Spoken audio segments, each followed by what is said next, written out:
Now that the recording is started, a lot of people joined after I put some material. So first I'll reshare those material. Maybe that will be good.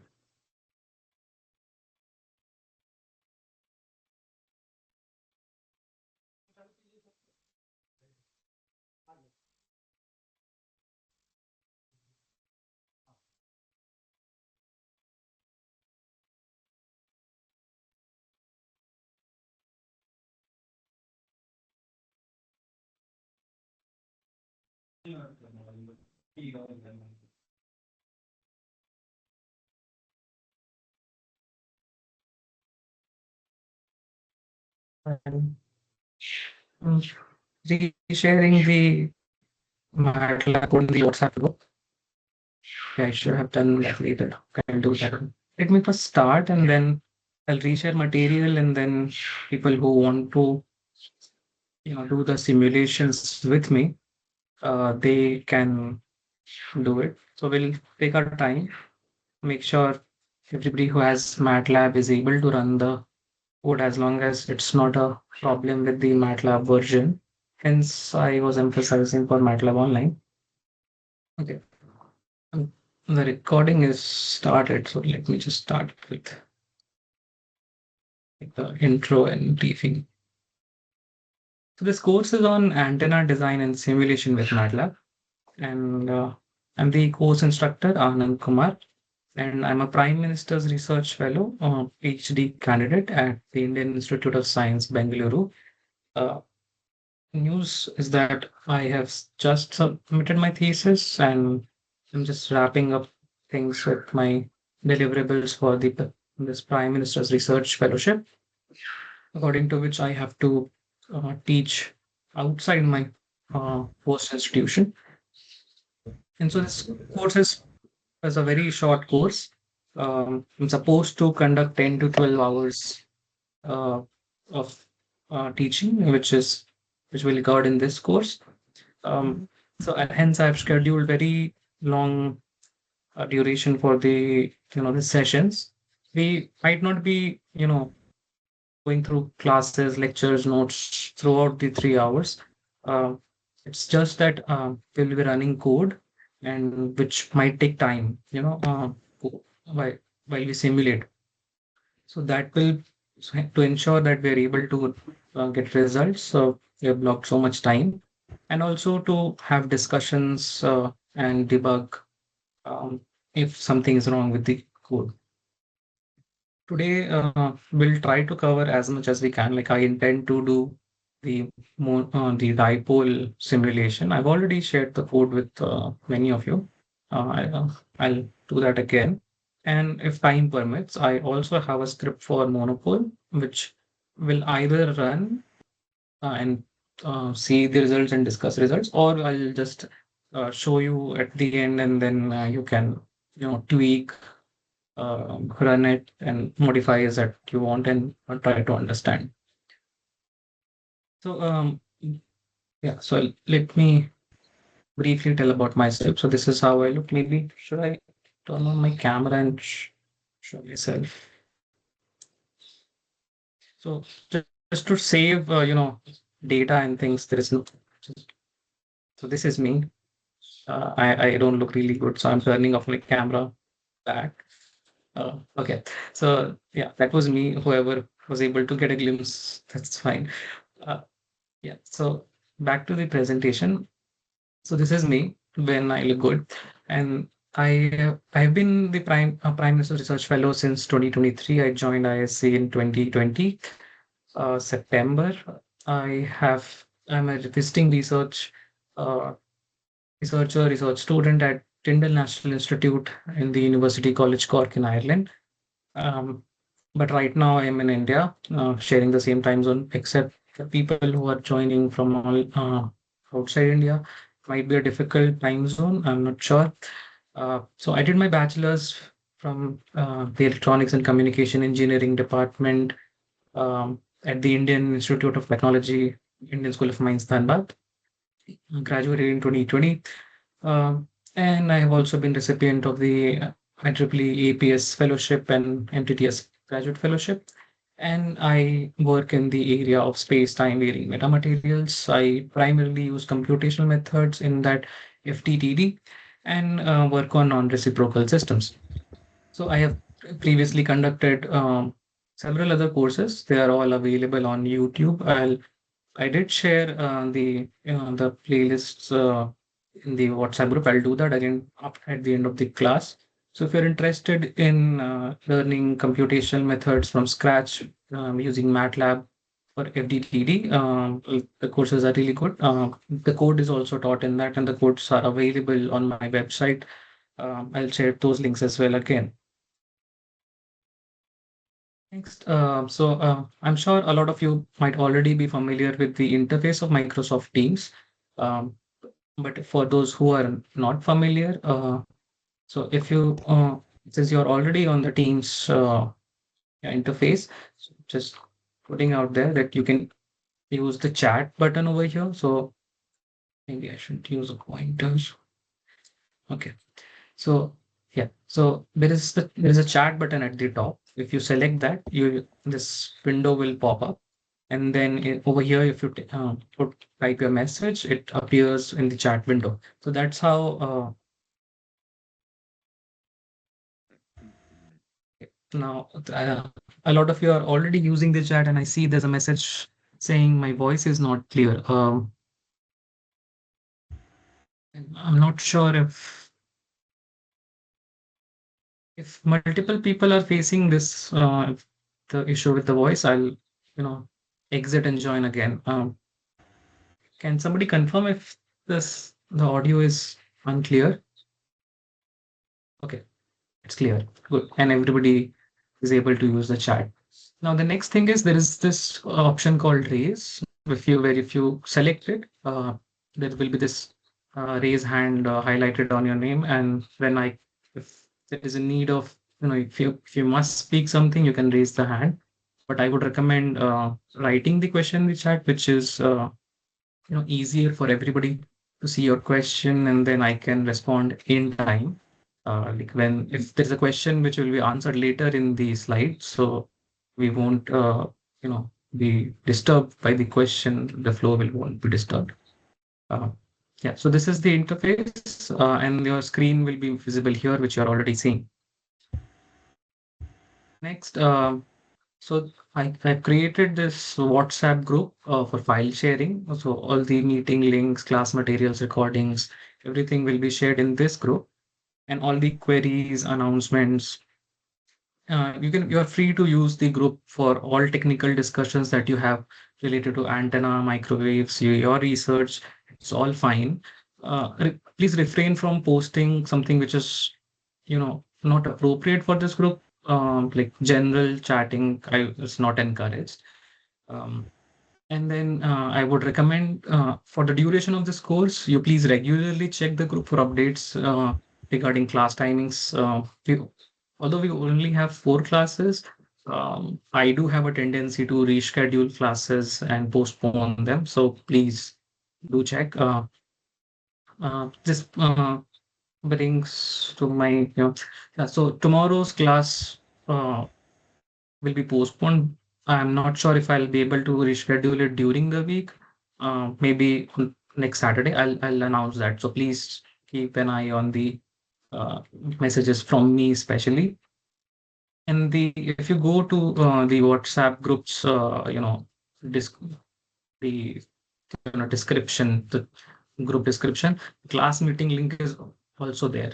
So in case if you miss the message where the meeting link is there, you can always go to the group description and just click on the link, and you'll be redirected to Teams for the meeting. So at 3 p.m. we will start, and the next class as well. Let's see if for the next class I'll announce that. The expectations from this course, a review of essential antenna theory, like will be while discussing the results, if we can have a full-on discussion on what those results mean. Everybody is, encouraged, requested to share their insights, what they what they understand from those results. So, but we won't be, be going through the textbook.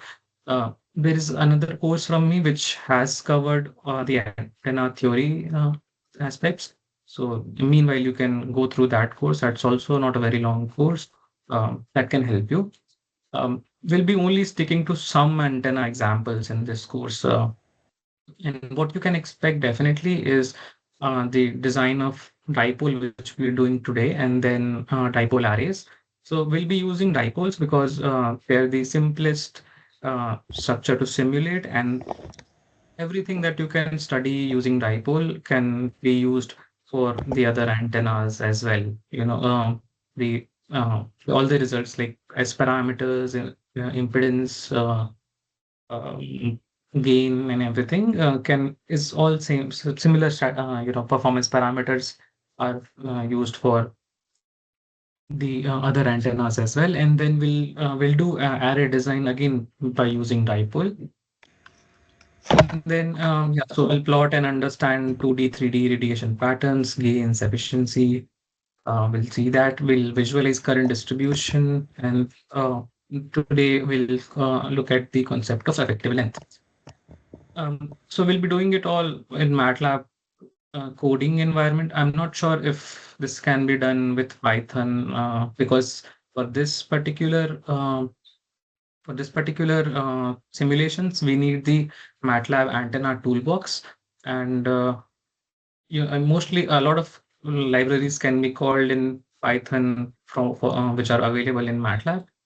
But I have not I typically don't use Python, so I'm not sure if you can run these codes in Python. If you can, do share in the WhatsApp group that if you're able to run these codes using Python and how do you did it.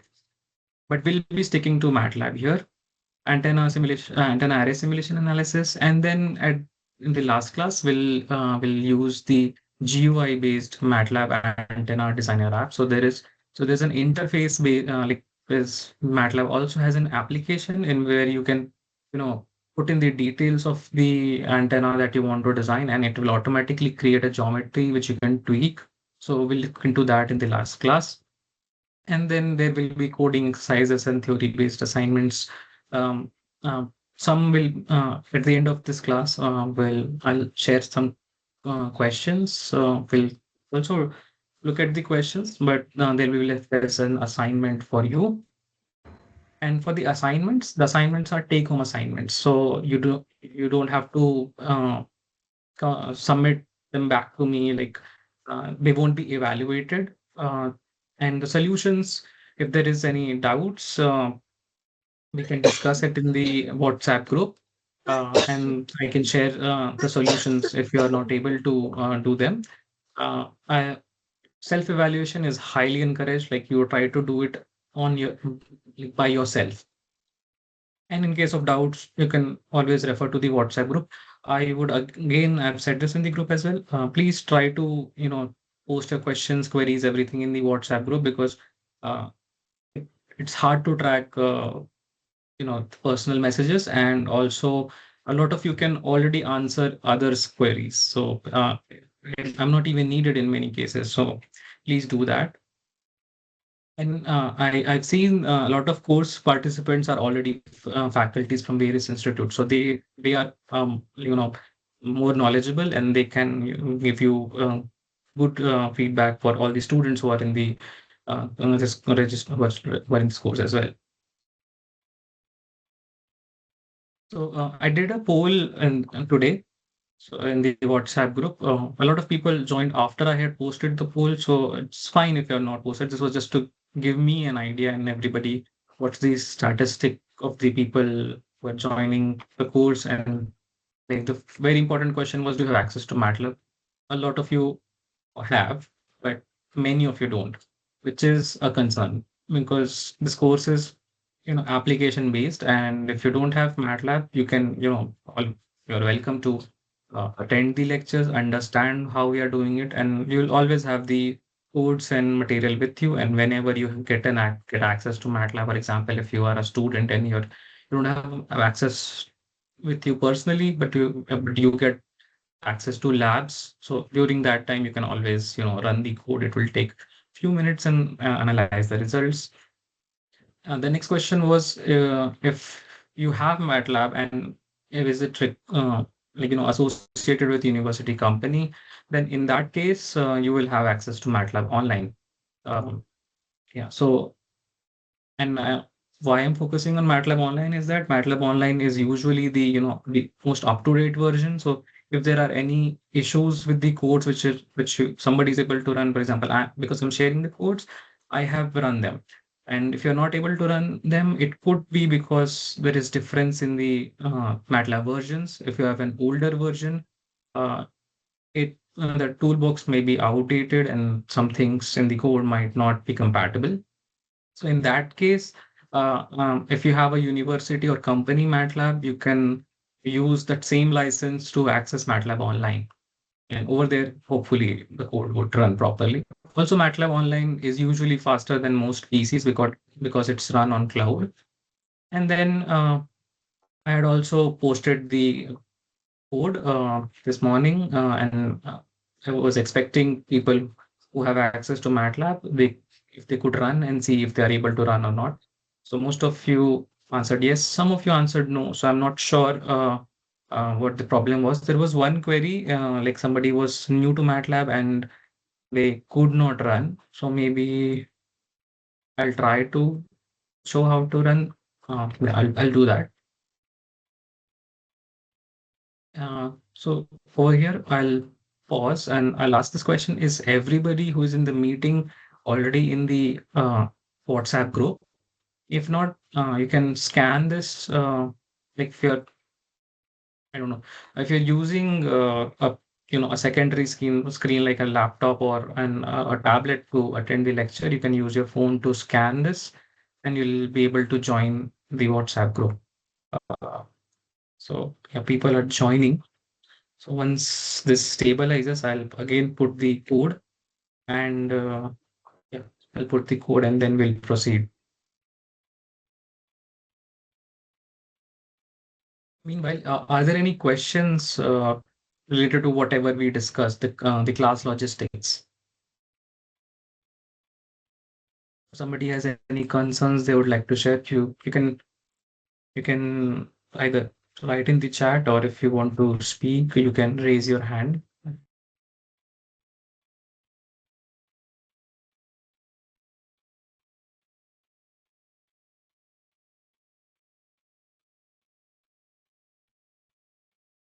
Can you share the link of the group in chat? Oh yeah, good suggestion. Sure, definitely I'll do that.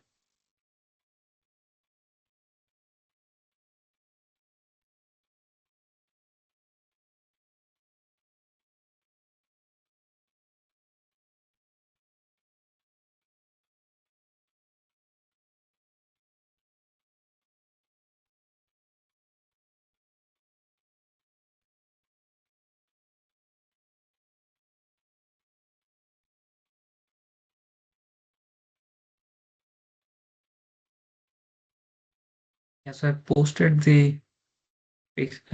the link to the chat. And do we need any specific toolbox in MATLAB? Yes, we need the antenna toolbox.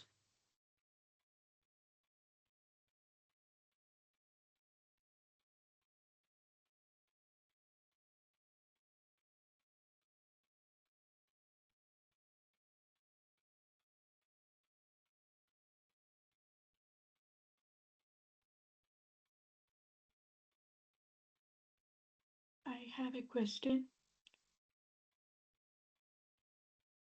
Any more questions? Did I miss anything? I have a question. Yes, please. Uh, can you tell me which version of MATLAB this toolbox? The version, I think it should work starting from 2023. I've used that and that would Okay. work. I'm not sure Okay. for the older versions. And right now I'm using 2024B. So, I mean, that's pretty good. 2025 works. Uh, Older than 2023, I'm not sure. But if you have Okay. a university license, then you can always use MATLAB online. If you don't, If you're trying to try to install a newer one. If you already have, then try to run the code. If it works, it's all good. If it doesn't, then maybe um, then install a newer one. Okay, okay. So there is another question. Could you please share the recorded video with us? Yeah, I'll do that. I'll. Okay, somebody said they're using 2019 and it works. So 2019 is the latest benchmark that we have. I'll upload the recordings on YouTube as a playlist, and I'll share the playlist with you, with everybody in the group. Um, and so you can always refer to that. Somebody's asking 2025 version of MATLAB. Yeah, that's great. Is there any manual guide to learn step by step to design antenna using MATLAB? I would say this course would introduce you to doing and designing things with MATLAB. I'm not sure what do you mean by step design, because typically you need to understand the theory of the antenna theory to know how an antenna works and what all is to be included in the antenna design. And then you use one of the simulators available with you. And typically what I've seen is antennas are just structures, and then you give excitation at some point and then they radiate. So in MATLAB, you have to write codes, which and now they have a UI as well. So where you know you define a instance, say antenna, and then you put antenna dot length, which will see, and then you get that you define the dimensions, and then you view the antenna. So that's how it typically works. But for antenna design, you have to choose which type of antenna that you want to design, and then based on that, all the step by step changes from where you begin. So if you can rephrase the question, Anita, like what do you mean step by step manual, that you what antenna you're trying to do? Maybe I could give you a better answer. The other thing which I can add is that you can always refer to MATLAB's repository, where they explain like how to design a particular antenna, and then they will have some snippets, codes, and you can refer to them. And lately, I've seen I've seen ChatGPT and DeepSeek. They are able to give write you a very good scratch code. There will be errors which you'll then need to put on the internet and Google if there are errors. You can use AI to start uh, designing. And it's a process, so I'm not sure if there is any very good documented manual as per se. Will it work with 2024 version? I'll give a thumbs up. Yes. Sir, are we making all the antennas or just two, three antennas? Because we have different observations for all those. So I'll say just two, threes because there are so many antennas that you can design. So we're introducing how to use MATLAB for antenna design because not everybody has a license to CST or HFSS. So it's an alternative in that sense. We'll do dipole, we'll do monopole, we'll do uh, patch with insight, I guess. Yeah. And I haven't decided which waveguide based antenna will do, but I'm guessing I'll try to do a horn, maybe a Vivaldi. If we are not able to, simulate those in classes, I'll definitely try to share the scripts that you can run or use them to do different sign. And when we'll discuss the UI based, uh, there is a whole lot of options in the menu which you can select and then design the antenna. So two, three antennas, yes, and all the antennas also, yes. I'll definitely guide you how to do most antennas. But I don't think I'll be covering, those types of antennas in which you make, cuts by yourself. or designs. For example, if you want to do a fancy patch, um, that we won't be covering in this course. Sir, in MATLAB, can we design AMC using any optimization techniques like BWDO? I don't know.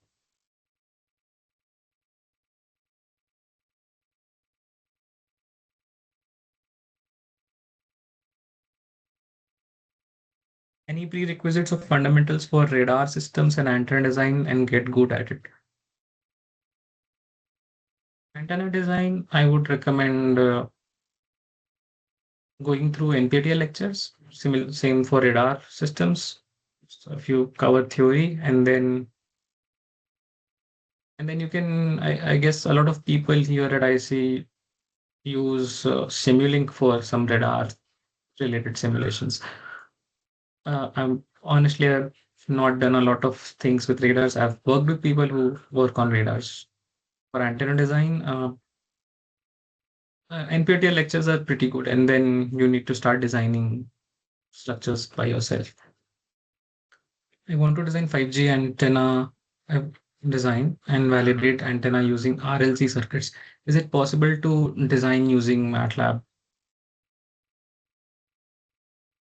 I guess no or yes. I think you're trying to ask is you are designing an antenna for 5G applications, and then your antenna is a distributed network, and you want an equivalent circuit representation using RLC lumped elements. So in that case, many papers report them, but they do not explain. So what they do is based on the antenna that you have designed, you based on your understanding, especially you identify which parts create inductance, which parts create capacitance, and then you do an intuitive circuit equivalent of that structure. And then you can, after you have an intuitive structure, circuit, which is your RLC network, and then you can start tuning those RLC values. I can recommend ADS or any spice related ADS, AWR, those things where you can design this circuit quickly and then use tuning option over there, and then you can quickly tune the S parameters to match to your antennas. So that's how I have done it. If there is a better way, I'm not sure. Later, will we be able to generate radiation pattern function? Uh, yes. Will definitely we'll be generating radiation pattern. Okay, so let me just quickly check once if okay. I guess I should now put the code again so people for who have joined right now. So I've again put the MATLAB code. And you for people who do not have questions, meanwhile can and have access to MATLAB can try to run the code and see if it's working. I'll get back to questions that are here. We'll be generating radiation pattern function. Yes. May I please know how we can add the toolbox in general? So how I did it was during installation, you are asked to check, pick which toolbox you need. Um, Let me see if you can. If you have MATLAB, you go to Home. If you go to Add-ons, Explore Add-ons,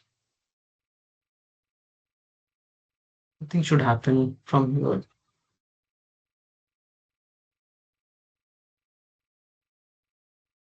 I don't know, something is it's not responding right away. It can be done from here, yeah. It's opening package. Cancel this and something like this will open an add-on explorer. If you open this,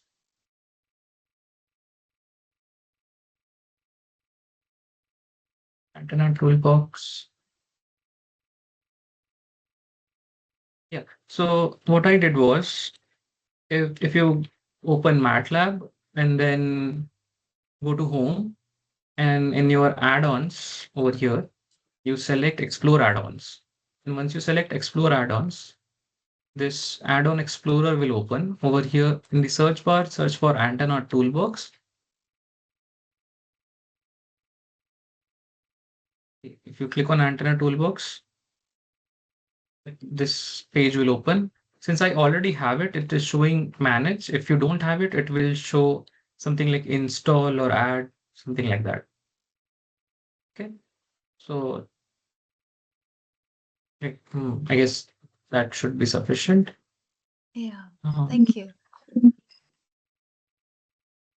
Next is, how could you, sir, could you please design and explain one example of MIMO antenna for reference purposes? It's a good suggestion. I'll see if I can, but I guess things which this is more of an introductory course, and MIMO is a bit advanced, especially for a 4 lecture course. But I'll see if I can find a very simple example, because if I demonstrate a MIMO example, then most people who have not worked with MIMO, for them, I'll have to, again explain what those things mean. Otherwise, it's just a multi-port antenna. So you need results like diversity gain and things which you first need to understand what you're looking at. But I'll see if I can find a good example. What are the prerequisites for this course? The prerequisites are knowing antenna theory and having access to some form of MATLAB. Will we be having time to discuss a bit of equivalent circuit analysis? Uh, Sorry to say, but mostly no, we won't be doing any circuit analysis in this particular course. Will we be able to match the pace of this course with just surface knowledge of antenna? Yes, I guess you can just look at the simulations, try to get an intuitive, feel of the course, and you have the lectures, you'll have the lecture recordings, and whenever you have studied the antenna theory course, you can revisit the 4 lectures that over here. And even you don't even need to look at the lectures. You will have the codes. If you run them, you'll get the results right away. If you understand, whenever you are able to understand the antenna theory. Can we design an edge-fed MIMO antenna with a defected ground structure using MATLAB? Honestly, I've not explored. I too have not explored this much. Antenna design in MATLAB. So I don't. I mean, you definitely can do this, but I have not done it. Let's see. I'll also get back to some of these questions which I'm not able to answer, you know, in a good way or satisfactorily. I'll come back to these questions. Yes, you can design, but I have not done it. So I probably can't teach you this particular, the edge-fed MIMO antenna. Will we be able to design multi-layer stacked patch antenna? We'll do a ground substrate patch if that's multi-layer enough. Uh, if you're referring to multiple substrates and multiple metal layers, I don't think so. We'll be doing that in this course. Can you please share the code here also? Good suggestion.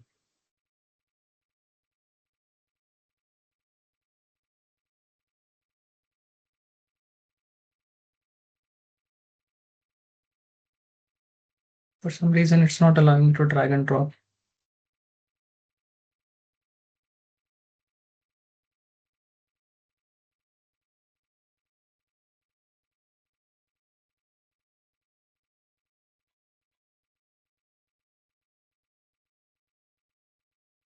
It's not allowing me to drag and drop the code here. And if I paste the entire code, it's pretty long. So I'm unable to do that now. So You you can can convert please in a doc. is it because it's a .m file? Okay. TXT file. You can. I maybe yeah, I should do it as a Word document.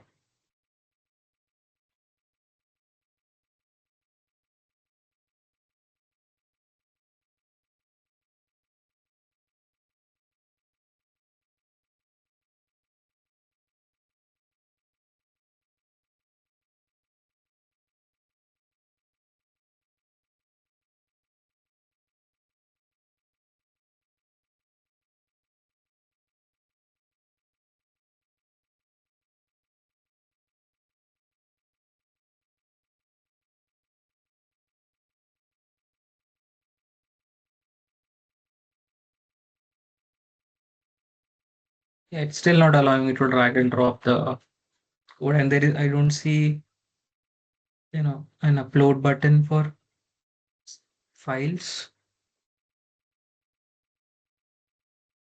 Um, I I think it's best if you can refer go to the group and share the file. But if somebody else can do that, it will be great for me. There are a lot of questions I should have to go through before we start running the code. Can you please share the code here? Somebody else, please do it. Dipole requires antenna toolbox. Error in so is like so this question is from Abhishek Karwa. Your MATLAB is if it says it requires antenna toolbox, it means your MATLAB does not have antenna toolbox installed with it. So I had just demonstrated how to do it. If you go to Home, Add-ons, Explore add-on, and then search for antenna toolbox here, you'll get this page. And instead of manage, it should be install, add, something like that, and then you can install that. Hello, So yes, sir. I have installed it and done the simulations. okay, good. Oh, great, great. I have put the results on WhatsApp group. Some of the results. Uh, yeah, pretty much all the results that are there. Yeah, good, great. Could you please share the code here, sir? Is the code is working properly? Great. Um, Home add-ons antenna toolbox install. Thanks, Jivya. Uh, with MATLAB code, how to design microstrip patch antenna for ISM, and we'll do that in the next class or the next to next class. Haven't decided if I am doing antenna arrays in the next class or microstrip antennas, but we'll be doing patch antenna. About a simple rectangular patch, nothing fancy.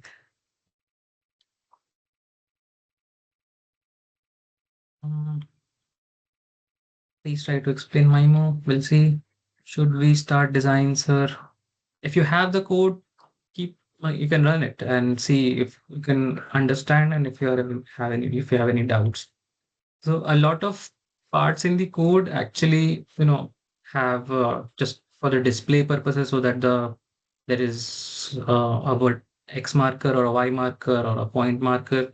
So those things are not relevant to antenna design. So if you find them confusing, you can always uh, copy the line and search it either in the MATLAB help section, or you can search it in the Google and you'll get an AI response, which would usually be sufficient. Or if you are using uh, any LLMs, GPT, Claude, or anything else, you can ask there as well. So it will give you a very good response on what that means. You can also paste the entire code in them and then ask it to explain it to you. So that will help me greatly. As a text file, I tried doc, it didn't work. So somebody else can do that. It's not working on MATLAB online. Okay, we'll get back to this. And And then there is some link. I'm not sure to do with this.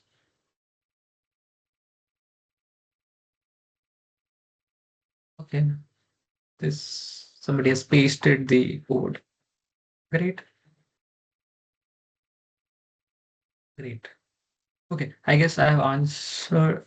Did I miss any question in the chat?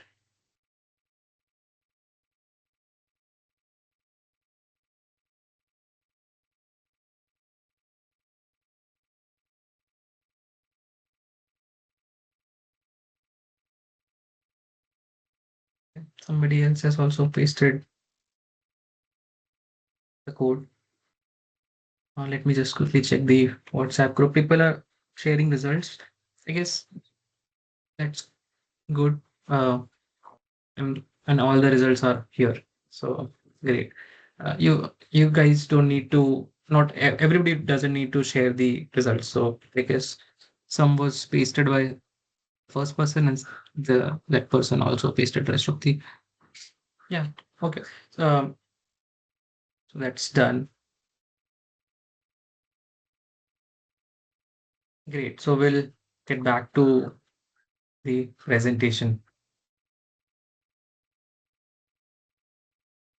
Can we design a diode in MATLAB for unit cell in arrays? I have not done any simulation on with lumped elements, so I'll have to look into that. But good question. I'll this. I'll get back to you with an answer. I don't know this. And when you say unit cells and arrays, are you referring to meta surfaces? I have no clue if we can do meta surfaces as of now. The FSS meta surface we are not covering here, and I'm not aware. Meta surfaces. So I have not looked into meta surfaces. I'll get back to you with an answer if we can do it or not, but we won't be covering that here. Okay, back to the slides. I think everybody has joined the WhatsApp group and have asked the questions that they had as of now. Now, moving on.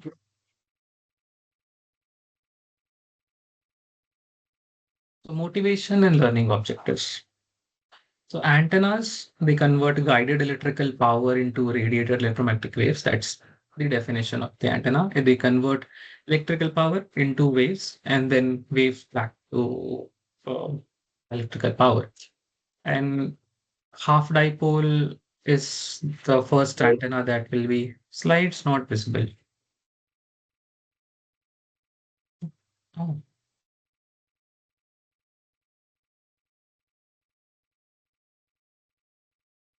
I think somebody shared or did something.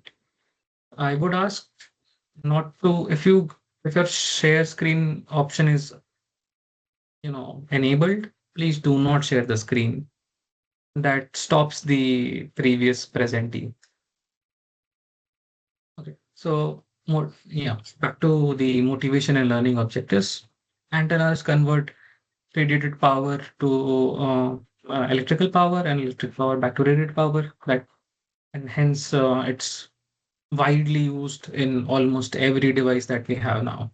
And the first example that we'll be looking at is a half dipole because it's a canonical analytical solution that you can solve it very easily on pen paper. So you would have the expected results from theory, and then we are using a simulator to get those results and verify if the simulator is working fine. uh, when I say this, I mean if you can, simulators, they solve the fields and then you can get the results. But you cannot do theoretical calculation for all the antenna designs that you are creating. We have seen very complex structures which will be very hard to solve using pen paper, but they can be easily done with simulators. In those cases, if you start with those examples, you won't know if the simulator is giving you erroneous results. So the simulator could be wrong. So in that case, if we what we do is we start with a dipole. You can solve it with pen paper. You can simulate it in a simulator and see if the results match, which also sort of gives an idea that the similar, if you have designed, if you have written a code, it's working. In the MATLAB antenna toolbox, it's a very recent addition to MATLAB. Like only a few years back, they added this, and after inclusion, it became simpler to do MATLAB antenna simulations with MATLAB. Otherwise, you had to write all the field equations by yourself. But now you can just call those libraries and get results. Also, it's this particular course is why this is important is because I've stated this earlier. CST, HFSS, they're expensive. Not every institution has them. Most individuals won't have them. MATLAB, what I have experienced in many university, they have university license, and then it's a very good place to do simple designs and learn the working of the antenna. In this course, participants will analyze resonance, impedance, current distribution, radiation, using simulations and related theory. So these are the learning objectives.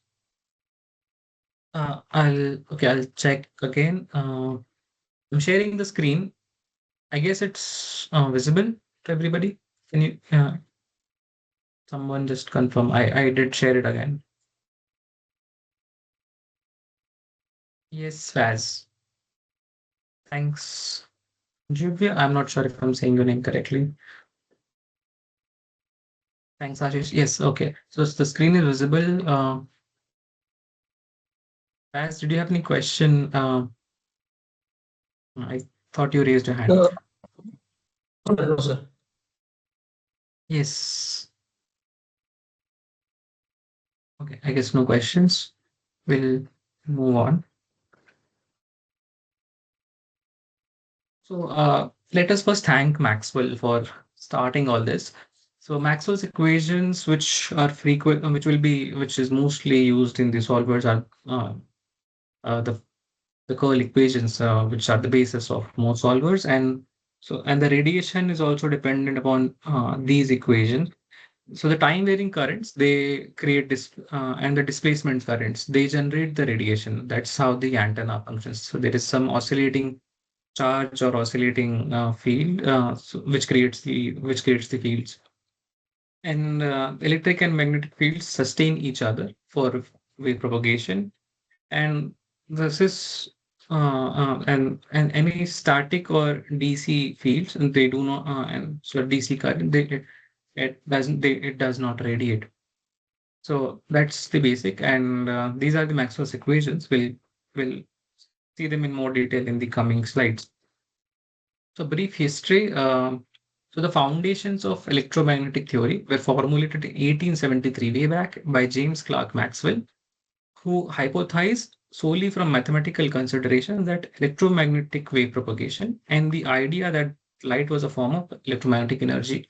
So, so James Clerk Maxwell hypothesized a lot of things. He wrote down the Maxwell's equations.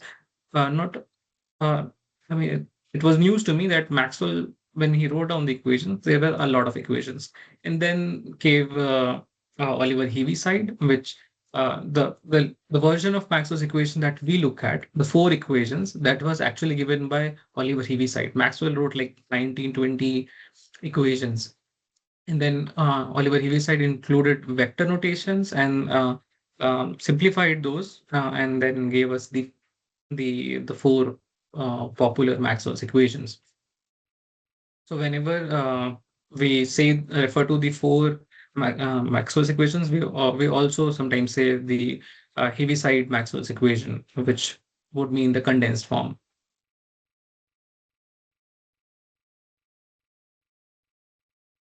And then the next big development was when Heinrich Hertz, he was a German professor of physics and an experimentalist. So he demonstrated the first, he validated the Maxwell's equation and demonstrated the first sort of antenna design. He used a dipole. If you look at this picture, you will see two big metallic balls on two sides, and they're connected by a wire. A metallic rod or wire.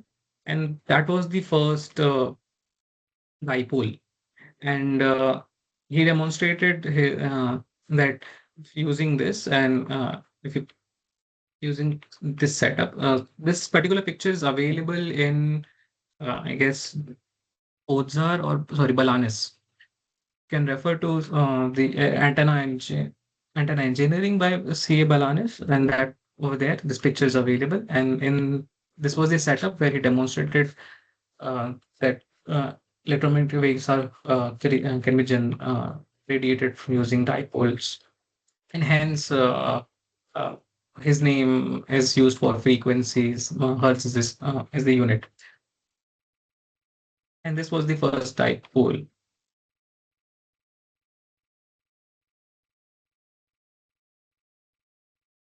Okay, so there are a few more slides which I've added. We won't go through these.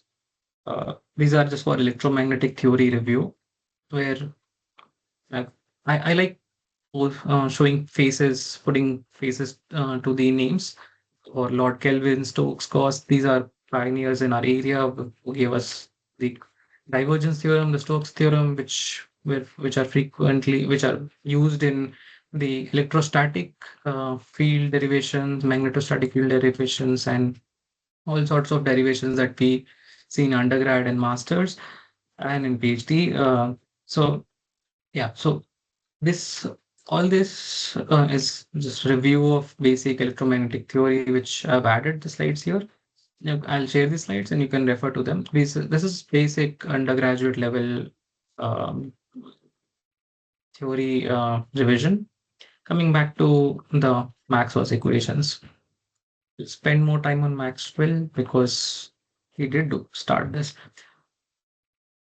So electric and magnetic phenomena but at the macroscopic level are described by the Maxwell's equation or the Maxwell's Heaviside equation. So these are the four condensed equations published by Maxwell. In 1873, he gave 20 equations. So this is the shorter version.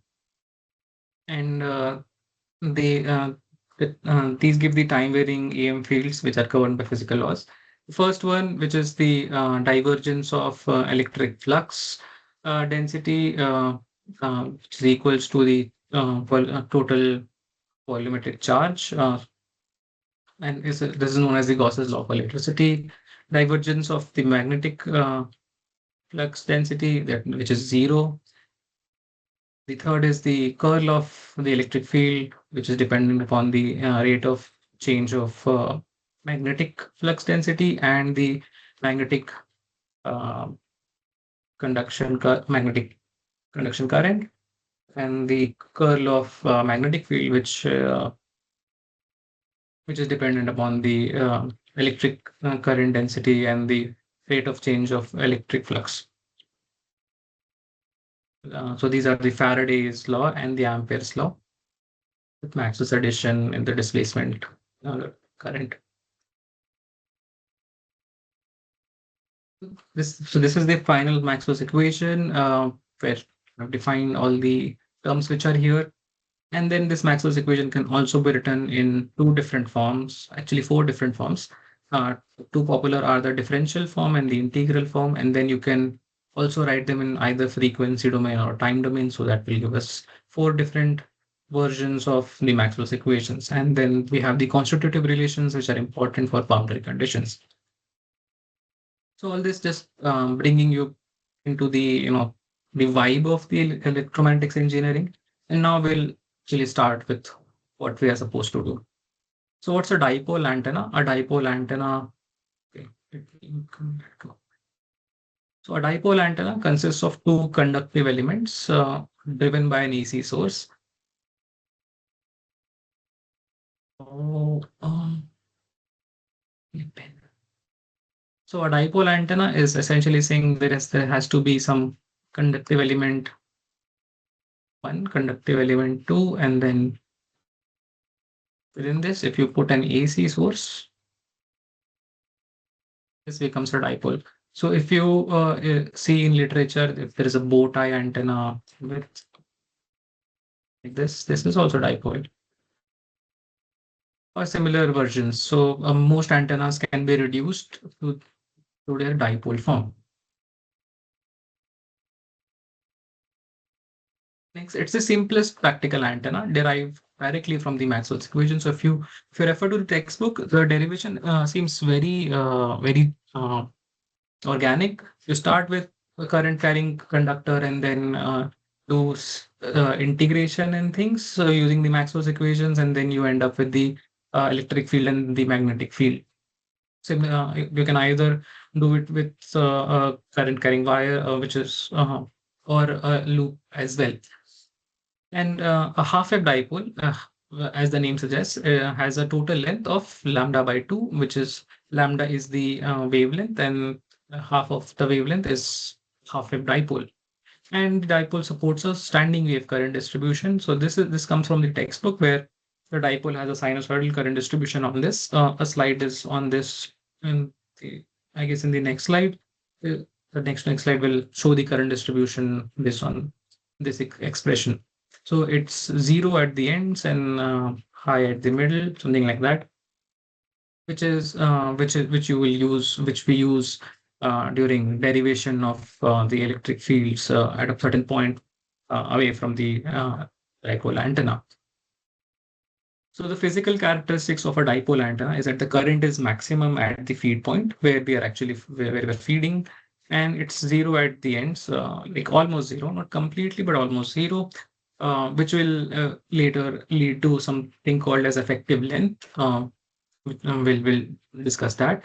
And radiation pattern proportional to sine theta. If you derive the expression of the electric field, it will end up with a factor with sine theta and theta. And when we're referring to theta, we are saying that we are doing the derivations, and the coordinate system that we're using is spherical. So we'll have theta, phi, and the distance from the origin. And a typical directivity of 1.6 and or gain of 2.15.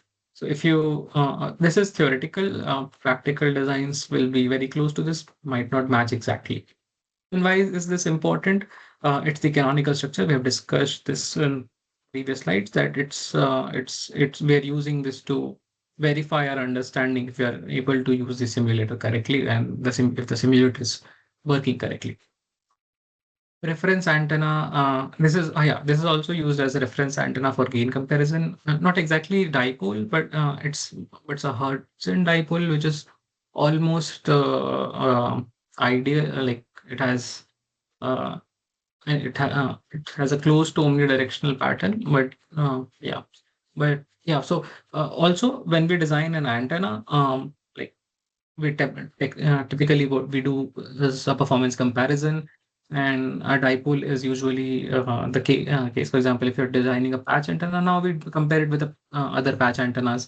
But if you're designing something else, you can always say that a dipole is 2.15 dBi, and that is the one that I designed has a 6 point something dBi. So my antenna has a higher gain. So for a comparison, we use dipole as a reference. So if it's lower than a dipole's gain, then you might have to, suggest something else. What's better in your antenna? For example, if you're writing a paper or you're presenting your work. And dipole also lays the foundation for monopoles, arrays. We'll see if we can do a monopole simulation today, and then arrays probably in the next class. If so, studying antenna arrays, but if using dipoles would be the best, as we won't be distracted by the antenna geometry as much, and then we can focus on the aspects of arrays and many other practical designs. So maybe, so I'll move to the next slide, show this, and then so I'll pause here. So this is how the dipole that we'll design look like, and pause here if there are any questions. So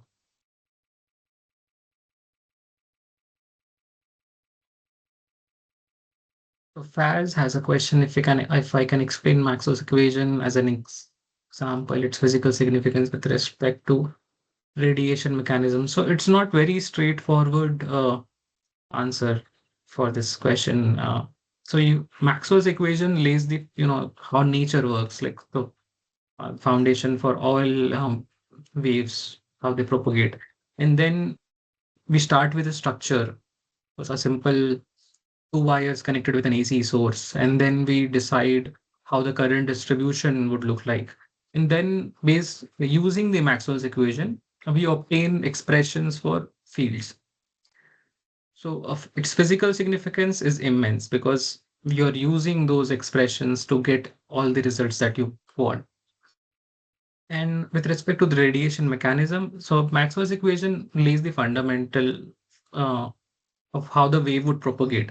But then it's a very compact form, right? It's just saying that we are taking curl or divergence of the field, and it's dependent upon the source. For example, on the left hand side, we had the D, H, B, E. So all these are fields. And then on the right hand side, we had J or derivative of B, or so these act as the source or what would which is causing the effect on the fields. Yeah. So based on the source, or if the wave is there, Maxwell's equation tells us how the wave would propagate, and that's the effect of Maxwell's equation on the radiation mechanism. And yeah, so that's all I can add for now. But if you want a better example, I think you should definitely refer to a derivation of, for example, electric and magnetic fields. The expression for electric and magnetic fields for a simple Hudson dipole, and then just see how the Maxwell's equations gets transformed throughout the derivation, and that will make you appreciate the Maxwell's equation better in the sense, as you asked, if you want to know the physical significance with respect to radiation mechanism. I said a lot of things, guys. Did it make sense? You can ask follow-up questions on this, and anybody else if they want to share some add to this, or as any follow-up question. Can you provide MATLAB code for microstrip patch antenna? I will do that, but not today. It would be overwhelming, and we might lose uh, the pace of this course. So I will do dipole and monopole today. I'll share those two codes. And if you really want to start with microstrip patch, I would recommend that you start before us, and then if you do it, share your results. If not, maybe in the next class, I'll share the code. Yes, Faz,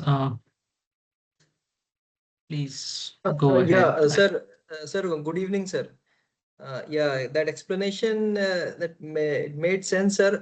But we have been referring the textbook, sir, and probably the derivation we have gone through it, and we could able to with those equations we can show that these are the propagating waves, and we get the Poynting vector. But from the physical point of view, these curls and these divergence, like from the layman language, if you want to see, like we probably see like if the wave impinge on any metal surface, it will induce the current, and that current will sustain the wave. So, but to understand like how does in the simple language these Maxwell's equation translate to the propagation mechanism? That's what my question was, sir. I hope like I could able to clear my question, sir. Yes, yes. So this is a very good question. Like, you're not able to see how the divergence or curl they are affecting a real phenomenon. But Actually, I'm to not answer able this to question, appreciate the yes. equation, sir. I can derive the equation with the equation, but I'm not able to appreciate these four equations. That is what my question is, sir. Okay, very good question. And my response would be it will take a lot of time for you to appreciate them. Yeah, I do Sometimes agree, it's sir. yeah. So sometimes it's intuitive, sometimes it will take time. So if you do more equations, do more derivations, probably that would help. And in the sense, so divergence and curl, they look scary, and they are mathematical operators. So, Right, sir. and not every time you can, visualize an operator, how it works. So hence, and these four equations are very condensed. So it won't be easy for you to directly, get a physical intuition of wave propagation from the Maxwell's equation. What I would recommend is you try to study what is curl independent of its effect. Irrespective of it's there in the Maxwell's equation. Just study what curl is and what divergence is, and see if you can find YouTube videos by some instructor if they are able to show the effect of these operators on a number or an expression or a vector. Sorry, not number, on a vector, and see how that happens. I'll also look it up, and then we might be able to better appreciate that. Right, sir. Right, sir. Like probably it will be a great benefit to the RF and microwave team or a society if we can just even via with the MATLAB code if we can just explain it. I'll try to work upon the options which you had given, sir. Yeah, sure. Yeah, thank you. Thanks, Faiz. There is another question. Yes, Sagnik. I have noticed something and just wanted to ask you out of my interest. If I try to excite the higher order modes in a dipole, I've seen that only the odd modes get excited, like lambda by 2, 3 lambda by 2. Is it because the current equation contains sine terms and sine is an odd function? Is it possible to excite the even modes as well by any means? Sagnik, very good questions. I don't have an answer for you right now. Maybe I'll look into this. I'll discuss with somebody who works properly on antennas and get back to you. Great question, though. Okay. So, any more questions? Else we'll move ahead with the code aspect and visualizing some results.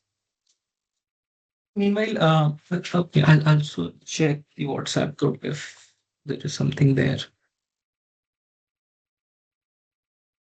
Okay. Yeah. So if there are no questions on this, we'll start with the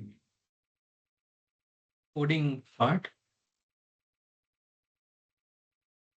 So for the coding part, we have to start from scratch. The code doesn't know what we are doing and what all things are to be done. So we start with defining everything, and then based on that, we write the next lines. So starting from the basic, we first define the speed of light with the velocity. And in MATLAB, you can either use C is equals to 3e8 or 3 into 10 power 8, or also use physics constant light speed, and this will put in the accurate sort of value of uh, the speed of light, which is 2.99, something like that. And then we choose an operating frequency for our antenna, let's say 2.45. That's the ISM band, I guess. And then we define the wavelength base for this particular frequency, which is the speed of light divided by f naught. And this would change in case if we are designing the antenna inside a particular medium. For people who work with, for example, biomedical things, if they're doing an implantable design, then you won't be using C over here. You will be using you'll scale it with the permittivity of that media, or you must have come across a term called as lambda g, or the guided wavelength. So that would change. Okay, so we start with the code, and then we define the frequency parameters as the center frequency of the antenna, the velocity of the speed of light as a physics constant. We're calling this, or you can directly put in 3 into 10 power 8. Then define the wavelength as C by F naught. And over here, when I say bandwidth, I'm not referring to the antenna bandwidth. I'm just referring to the frequency range that we want to simulate the antenna for. So, for example, if I'm designing it at 2.45, and if I want to see the results from close to 2 gigahertz to 2.8 gigahertz, So I'm choosing 800 megahertz as the bandwidth in which, or the frequency range in which I want to see the results. And then we define this variable as frequency range. Linspace is a function in MATLAB. What it does is takes it uh, it creates an array starting from the first argument is the first argument is the starting point, the second argument is the end point, and the third argument is the number of points you want to choose between the first argument and the second argument, the start and the end. So we're starting with f naught minus bandwidth by 2, so which will be 2.05 e power 9. So we're designing it at 2.45 gigahertz.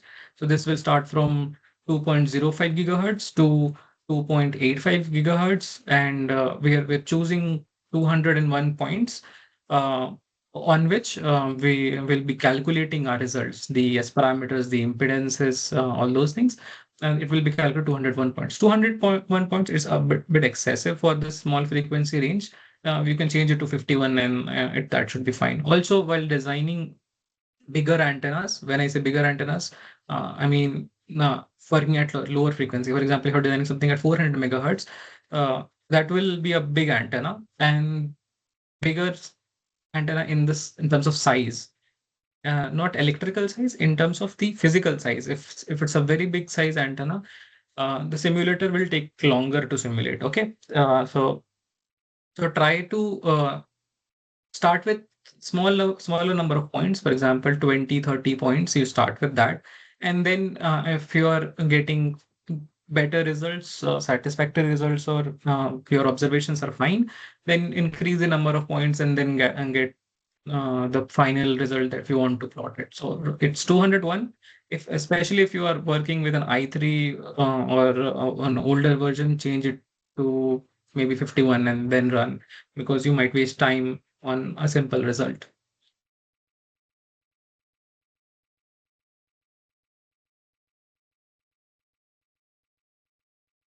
So yeah, so a bit discussion on the dipole. So dipole that you just saw over here is this is the yellow part is PEC, or you can change it to copper or some other metal. Let's just say use PEC, which is perfect electric conductor, and the red part, the red dot, is the feed point over here. So if you'll zoom, you'll see that these two metals are separate, and then there is this point which is feeding, acting as the the source point on the two metal. A physical representation would be this, where you have your half wavelength dipole, and both the halves are lambda by 4 in size, and then this is how the current distribution would look like. So it's maximum at the feed and close to zero at the ends, and the voltage distribution would be something like this. You'll see this when you are deriving the expressions for electric and magnetic field in the dipole, and the current distribution is hence given by this expression. Yeah, so that's it. Let's start running the code. So I'll run the code with you guys, and you can also run it with me. And so somebody said it's not working on MATLAB online. So maybe I'll try to work it on MATLAB online and see if what's the issue. So if you have MATLAB online, you can open the MATLAB online with me if you prefer to do it right now. Or if you just want to see how the code runs, you can look at the screen and then later do it in your own time. So if you open MATLAB online, let's say you get to the screen, which looks pretty much like MATLAB. You can create a new script. Just go to editor, and for example, if you have open codes, it will look something like this. You can click on new, and it will open a new window. It will say untitled 2 or untitled 1, whichever number of untitled files you have. Next, so we'll start by doing this. We'll first include clear close all and CLC. What this does is it clears the workspace, it clears the command window, and closes all the open figures, windows, and everything else. So it removes the distraction which you already had. If you have something important open, don't run this. Okay. Next, this is something. This is not important, but I'm including this. This is setting up the figure windows and things. So this sets the default access font size. So all the plots that will generating but if you don't include this, the fonts might be smaller.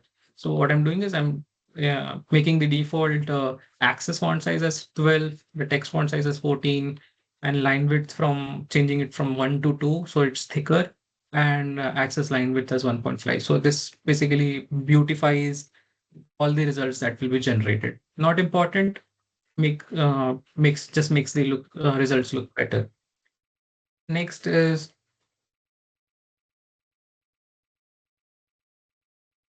okay. What I can do is I should share the slides with you in the group. So I'll save this as PDF.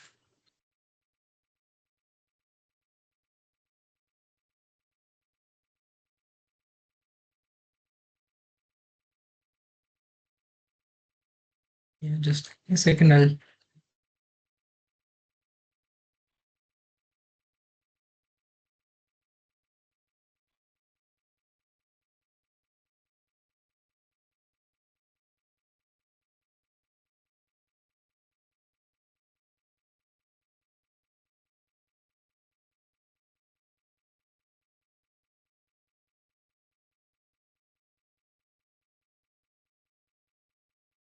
So I've shared the slides as well in the WhatsApp group, which you can refer to this when I'm not sharing the slides on the screen. Okay. So yeah, back to the code. And now next, what we do is we include frequency parameters. So the first is the center frequency. Next is the light speed. Then we define the wavelength of which will be used in the antenna design. Next, we define the bandwidth and the frequency range in which we want to view the results. So once we have this, let's quickly run and check if this is fine. So since this is a new file, we have to give it a name. Let's say Dipole MATLAB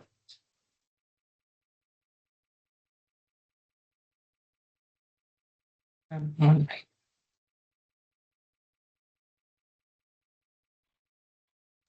Yeah, so this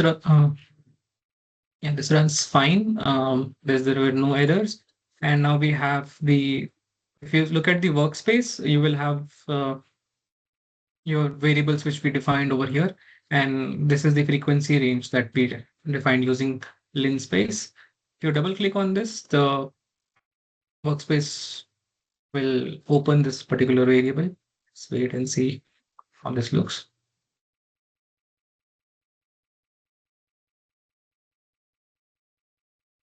While that opens, let me create a dipole. So next we are creating the dipole now. So we're using the dipole function. Okay, so dipole in MATLAB antenna toolbox defines invokes the MATLAB toolbox library for dipole, and it creates this instance within the dipole class. So ANT short, like this is a variable that we are defining. ANT is a variable which we are defining, and it is a child of the dipole class inside the MATLAB. So I don't know the exact terms, I might be wrong calling it a child or the class, but something like that. So let's say dipole is some bigger function library inside MATLAB antenna toolbox, and within that we are in within the all the antennas that are available in that antenna toolbox library. We are calling the dipole, and we are putting assigning it to a variable called antenna. Now this antenna and now this antenna can be will be using it on our code to simulate. Now this antenna will, since it's a child or instance of dipole, it will have different attributes. Attributes is the qualities or physical traits is or some properties. So one of them is the length. So dipole has a length, and we're defining it as lambda by 2 because this is a half wave dipole, half wave dipole. So we have defined the length. We defining a width is not important, but we'll do it anyways. We'll keep it as so. This dipoles are especially ideal ones are very thin. So we're keeping it as lambda by 100. And next, to we'll reposition the antenna such that it's tilted by 90. Okay. So this will create an antenna or a dipole antenna which will be stored in ant. Let's run this. So now that we have run this, you can see an antenna named this instance is created. And if you double click this frequency range isn't opening this. If it did open, it would have two the frequencies written over here. I mean, let's look at the antenna instance. So this antenna is a dipole, antenna is of type dipole.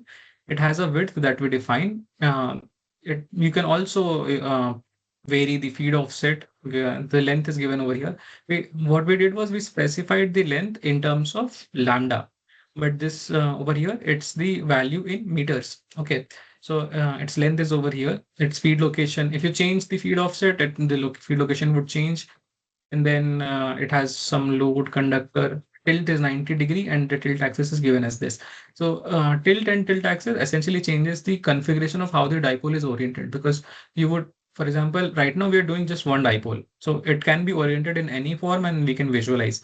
But but what would happen is you would probably, for example, in the next class when we design antenna arrays, you can tilt the different dipoles which are creating the array to obtain different patterns. So hence the tilt will let you organize your antenna in different angles. And the tilt axis defines which axis around which it is tilting. For example, it says XYZ, and around the X axis it is tilting by 90 degrees.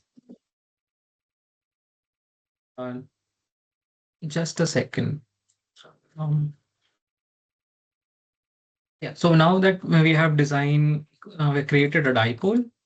Next is what we'll do is we'll look at the dipole. So to do that, we'll use this snippet. It's there in the code that I provided, and you can also look it up in the slides that I shared.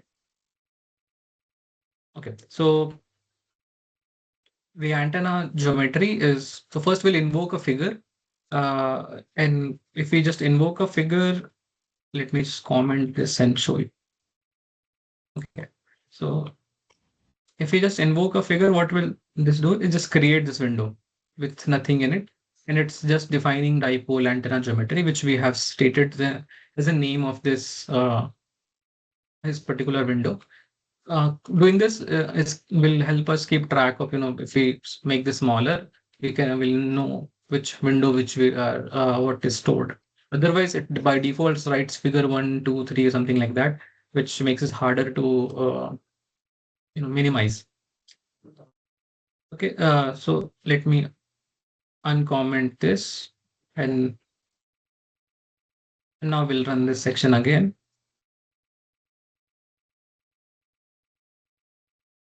So it's great. Now it's showing the dipole. Now that we clicked on show antenna, which is ant, it's giving us this structure. And next we have to make this figure better. We can have equal axis, turn on the grid and put on the labels. So let's uncomment these and close this and run the entire script again. It has now created so we can look at the structure over here. Right. So we've got the first result from not the result, but the structure uh, from this class, from the slides. So this is our dipole is now created. Now this is done. You have the antenna with you now. And what is the next step? Now we'll simulate and look at the results. So the next step is so the most important result is the S parameter analysis. So to do that, we use the S parameters function available with the MATLAB antenna toolbox. Maybe I should pause and see if there are text questions. Okay, there is a question why defining the width is not as important as the length, because if you don't define it, this MATLAB will automatically assign some finite length. Let's do that. Yeah. Let me just comment this and rerun the entire script and look at what happens.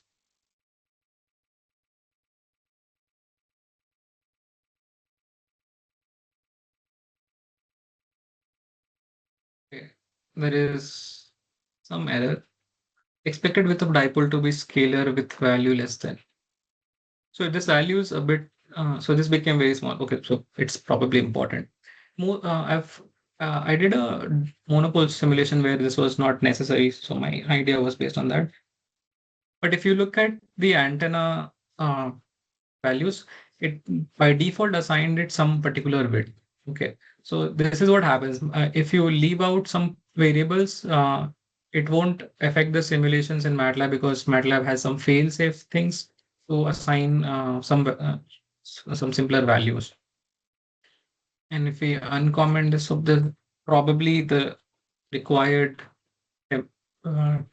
value should be okay. So the issue was the width was too high.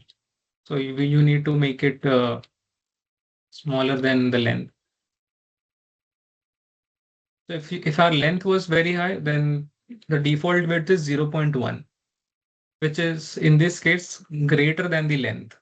And hence MATLAB identifies it as a problem for a dipole antenna, and hence we got some errors. I guess that should answer. Just give me a second. I'm receiving a call.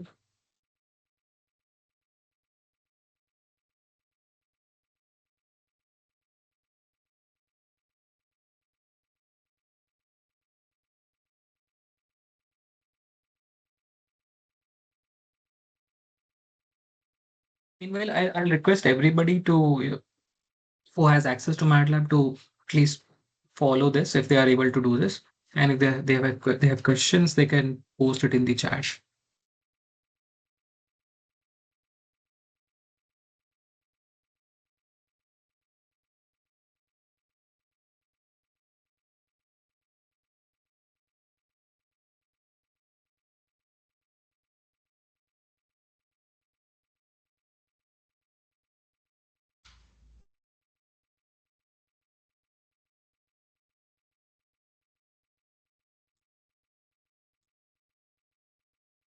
Yeah, sorry about that. Okay, so if there are no questions up till now, there was a question from somebody earlier that they could not run this on MATLAB online. Are you able to do it now?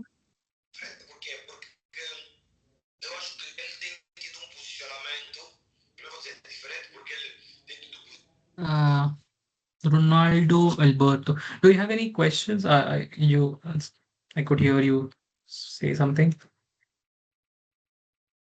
No, sir. Okay. So unless you have questions, I would request to mute yourself.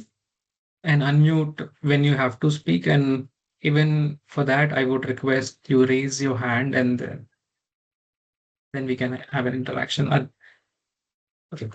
So coming back to the script, so we are doing this right now on MATLAB online, and hopefully everybody who was using MATLAB online, they're also able to do this. And yeah, for people who are using older versions, if you're facing problems, do write it in the chat so that we can figure out if it's a version problem or a script problem. Next, yeah. So we're starting with getting some like generating results for this particular antenna design. So the first one, the very important result that everybody is expected to show for an antenna is the S parameters. So an antenna is a single port device. Oh, I'm not referring to MIMO antennas. So an antenna typically is a single port device. And so it will only have one S parameter, which is the S11. And to do that, we first calculate all the S parameters for this particular structure. So MATLAB has this S parameters function, which will evaluate all the S parameters for the object that is given to it. So antenna. So if here I'll add. So there were questions on MIMO antenna design. And so if you are designing a MIMO antenna, in that case, what will happen is you will create an antenna geometry with more than one antennas inside that geometry and more than one feed points. And then that geometry, for example, if you have MIMO written over here, which will have multiple, input and output ports, so its S parameters will be a matrix of n dimensions based on the if you have n number of ports. So you will use that over here, and then this will calculate all these parameters for that particular structure. For example, the MIMO antenna, or for example, if you're doing a filter or some other kind of design. So yeah, so it will calculate all these parameters. Will give the structure for which S parameters is to be evaluated as the first argument. The next argument is the frequency range that we defined over here. So the frequency range starting from 2.05 gigahertz to 2.85 gigahertz with 201 points. Okay. And then this is 50 is this is the port impedance. So typically most designs have most circuits, we tend to use 50 ohms. So against that, this will calculate the S parameters and normalize it for Smith chart and other results. It will normalize it again 50 ohms. So coming, and this all comes from the theory that we have already studied. And yeah, so we'll calculate the S parameters using this S parameters function and save that in another variable labeled as S underscore params.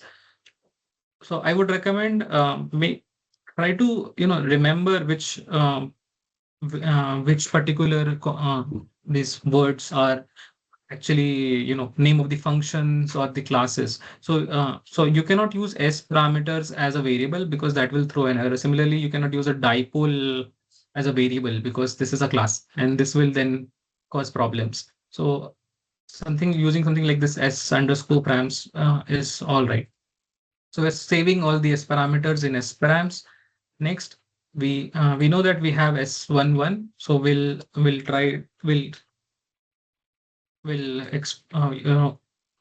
just squeeze or copy the values of S11 from the S parameters. So we'll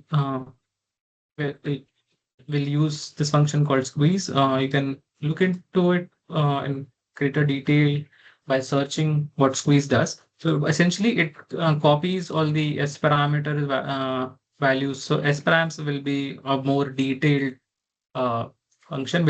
We'll run and see what's stored inside S params, and then we'll squeeze S11 into this particular variable, and then we'll use S11 for plotting.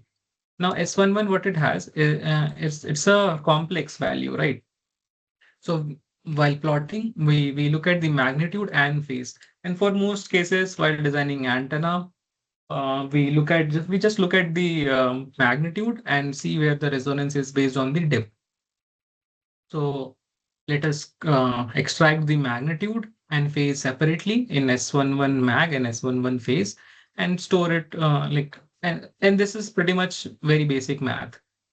So we have S11, which is a vector or an array with all the indices. And now what we do is we first use absolute is when we use absolute,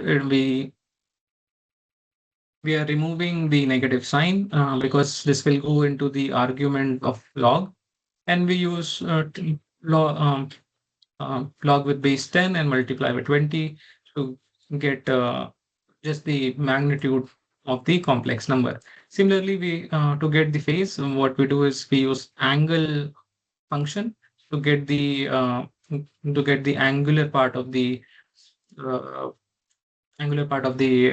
complex number. So this particular complex number is being stored in form of uh, magnitude multiplied by phase. So in that case, we just need to extract the angle of this complex number, unwrap it is well. So yeah, so unwrapping it means if it is moving from 0 to 360 and after 360 or 0 to 180 and then it oscillates back to sorry minus 180 to 180 and then it oscillates between minus 180 to 180. So in that case we are unwrapping it so that it continuously increases from 0 to whatever value it's going on, and multiplying it with 180 by pi gives us the angle in degrees instead of radians. That's how we extract the S parameters. Now that we have this, we'll get these values in these variables, and then we need to plot these particular S parameters. So let's do that. So we'll again create a figure window, and we'll first create a figure window. This figure window, we are naming it as S11 magnitude and phase, and let's plot both the results in the same figure window. The first result is the magnitude. So we're plotting it. So we're using subplot 211. So 211 means it will split the window twice in the it will have two rows, one column, and this is the first subplot. And so we'll plot it from frequency range and normalize it with 1.1 E9. So all the values frequency range was in gigahertz. So it would be 2.05 E9. It will start from that value to the end. So what we're doing is we're dividing the axis with 10 power 9. So all the values becomes in gigahertz. And then so this is the x-axis, which is the frequency range. The y-axis is the S11 magnitude. Basically we're changing the color to blue. And then we put hold on, and then we plot this particular. So this is adding a marker. So let's ignore this for now. And then we're labeling the x and y labels as frequency, magnitude, and the title of the plot. So this creates the first subplot. Now looking at the second subplot, which is very similar for the phase part. So let's put phase over here. Similarly, for phase, we are normalizing the x-axis in gigahertz, changing it to gigahertz. This is S11 phase. R is essentially changing the plot color to red. And now again, the second part is for adding a marker, and then X label and Y label for the plot, and that's it. So we are done with the S parameters. So let's run the, I don't remember if we change anything. Let's run the entire thing again, and it will. So the plot window is created, and it was very fast. It happened, the loader was here, and we have the S parameters for this structure now. So this is the structure, our dipole antenna on the left, and now we have the S parameters, magnitude and phase on the right. So if you refer to the code, what we did was we changed the color of the plot to blue. So this is blue, this is red, and there was another line which was adding actually this marker line. And this marker line is drawn at 2.45, which is our expected resonance frequency. So if you look at this, our dip, the matching which should be below 10 is actually at a different frequency, which is at 2.3. And now this happens because we chose the dipole length as lambda by 2, which was expected. But in reality, the length of the antenna is not the electrical length which is radiating is not the same as the physical length of the antenna. So there is this mismatch, and hence come the concept of effective length. So not all the part of the antenna is contributing for the radiation, and hence so there is derivations in the antenna theory textbooks which will give you a proper insight on how to get the effective length, which is the correct, which is the physically. Similarly, there is something called physical area and the effective area. So not all the part of the antenna can radiate or capture the radiations. And hence, what we need to do is to get the correct matching. We need to change the physical length so that the effective length becomes the half dipole. And now to do that is what we do is we will okay. Let's before doing bringing in effective length, we'll also look at some other results.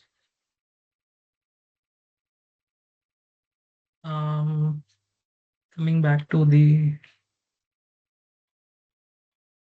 Teams, is there a question?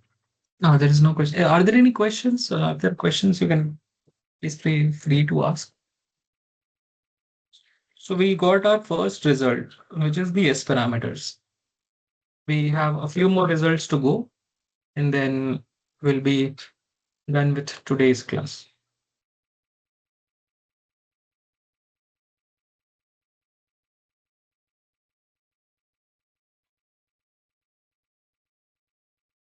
Okay, so no questions on this. I'm guessing this is pretty much straightforward for, if you, because everybody, I guess, in the course is already designing very complex antennas, and not many now typically designed dipoles. And there were many questions on many were interested in MIMOs and patch antennas and multi-layer antennas. So this is basic. So, but the concepts of how to use the MATLAB will remain same if you whatever you're designing. It's just that you'll be doing more complex things. But let's cover the basics into how we're generating the results. So we're done with the S parameters, and the S parameters showed that the antenna is not resonating at 2.45, which was expected. So next comes let's look at the the impedances, the antenna impedance, and if that is what's happening there. So let's add a few more lines to the code, and so so we're now plotting we're not trying to plot the input impedance of the antenna. So again, what we do is we take our reference impedance as 50 ohms. So we'll be normalizing everything against 50, and then we will again squeeze all the S parameters into S11 like earlier. I could have just defined use the same variable, but just to keep everything modular, if you even remove the S parameters above, you can still look at the input impedance formula. We're using different S11 values here. So this, do not be confused. This S11 and this S11 is essentially the same. Just we're using different variables for different sections. Now, we're again saving S11, and we're calculating the input impedance from the S11. So this is there in antenna textbooks. This is a formula that we have borrowed, and then we'll once we get the Z input, the input impedance, we're separating the real and imaginary parts. And then once we have the real and imaginary parts of the input impedance, what we do is we plot it. So this was all the physics or the antenna part, and now the bigger portion of the the section, this input impedance calculation section is actually the plotting part. So we again create a figure window and label it as the real and imaginary input impedance. We are again plotting uh, both the real part and the imaginary part. Uh, the x-axis is the normalized frequency range, y-axis is the input impedance, the real part, and we're changing its color to blue. And again, or in the same plot, we're plotting the imaginary in color red and changing the line width of the plot to 2. We're turning the grids on, just it becomes easy to look at the plot, and then putting the X labels, Y labels, legend. Since we have two plots appearing in the same figure window, um, it's important that you put legends, otherwise we won't know which plot is what. And the position of the legend is located as west, otherwise it would, yeah. So it's usually default west or northeast, something like that, inside northeast or something like that, the location. You can change it based on your preference. Best essentially automatically identifies the empty area in the plot and puts the legend there. And now the next part is again putting a marker. So let's first run this and then discuss. Well, so this option, if you so you must have noticed I'm using the double percentage symbol over here, and what this does is it creates a section, and until this double percentage symbol is encountered, that particular part is a section. So for example, if I click over here, if you see this blue area is a section. So you can run these sections independently if you have sections in your code in MATLAB. So I can again click on run section. So it won't run the previous parts and it will only run this particular section.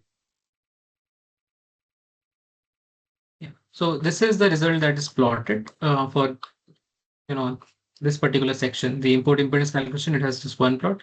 So it's plotting this the impedance.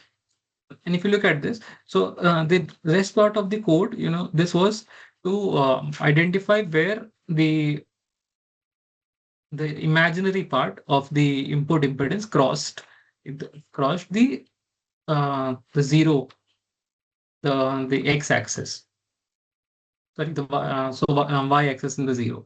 So wherever the imaginary part crosses the imaginary part of the input impedance crosses the zero, that part is usual would be your resonance frequency. So if you look at this plot over here and the S parameters over here,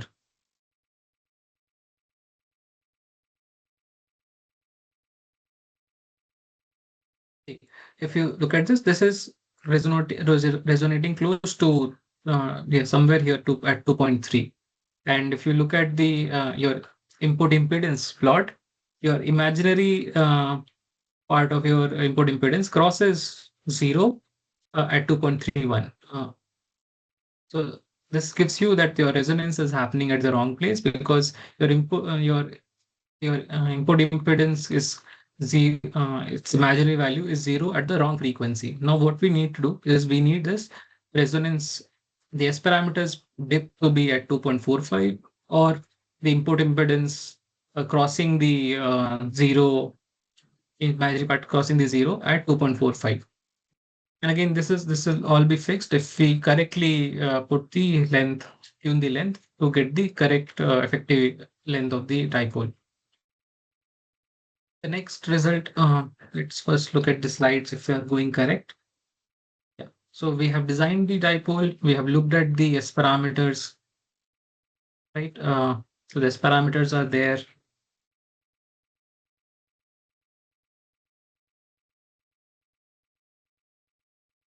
the S11 dip identifies resonance and -10 as the bandwidth. Yeah, so what I missed was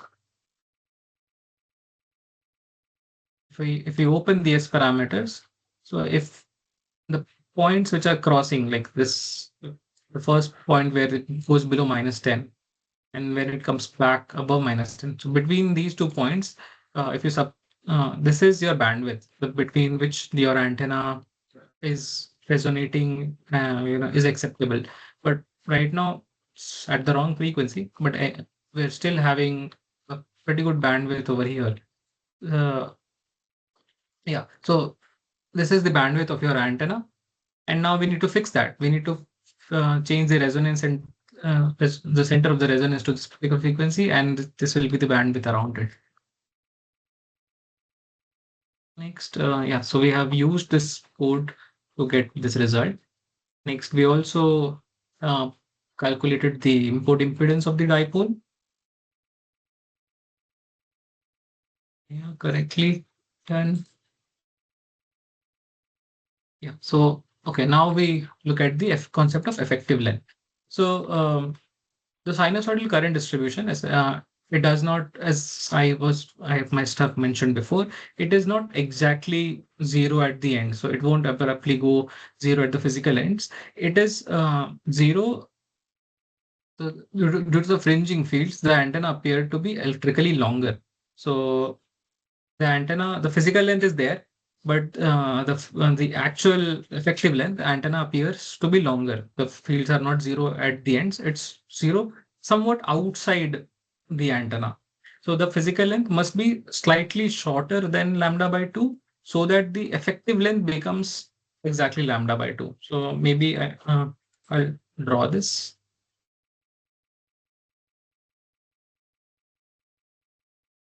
See, for example, let's say this is the dipole that we designed. Now, what we were expecting is that the current this is sinusoidal. Sorry, I how to sorry. Yeah, it should be some. This is what is expected. Like it becomes zero at the ends, but this is not true. This is actually something like this, and it becomes zero outside the antenna. So this particular, but this part is not accounted for when we have when in our physical length. So what we do is but this much length is lambda by 2, right? And we need the current to become zero over here. So what we do is we reduce the physical length. So when we reduce the physical length, then the currents go zero at the outside, but at the effective length is correct. So we are reducing the physical length, and then the effective length becomes lambda by 2. So that's the trick we are using to get the correct length for the antenna. And this typically lies between some 9.4 to 9.8, and thinner wires will lead to smaller this key effective factor.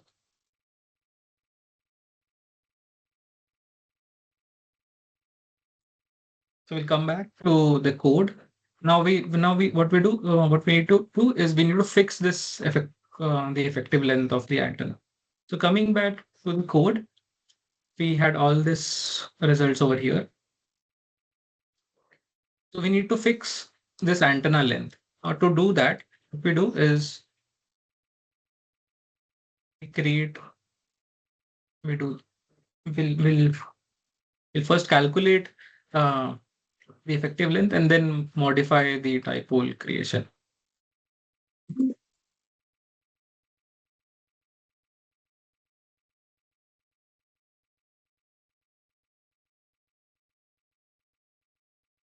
So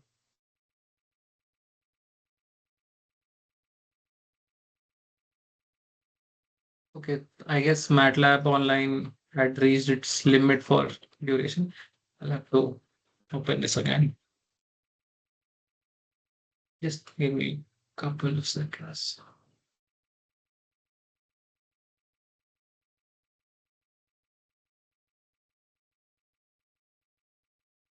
Okay, maybe I'll switch to MATLAB desktop.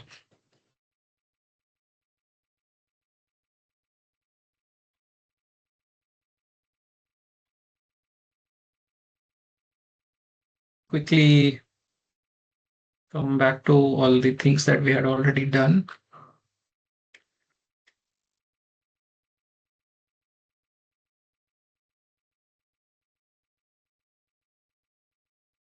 We had done S parameters and input impedance calculation. So I'll just paste it over here and to editor, run this.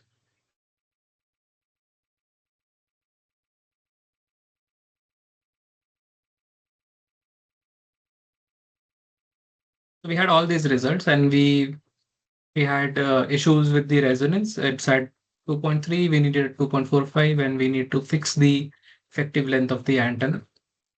Now to do that, we'll introduce the K effective factor and the effective length. So let's first calculate that.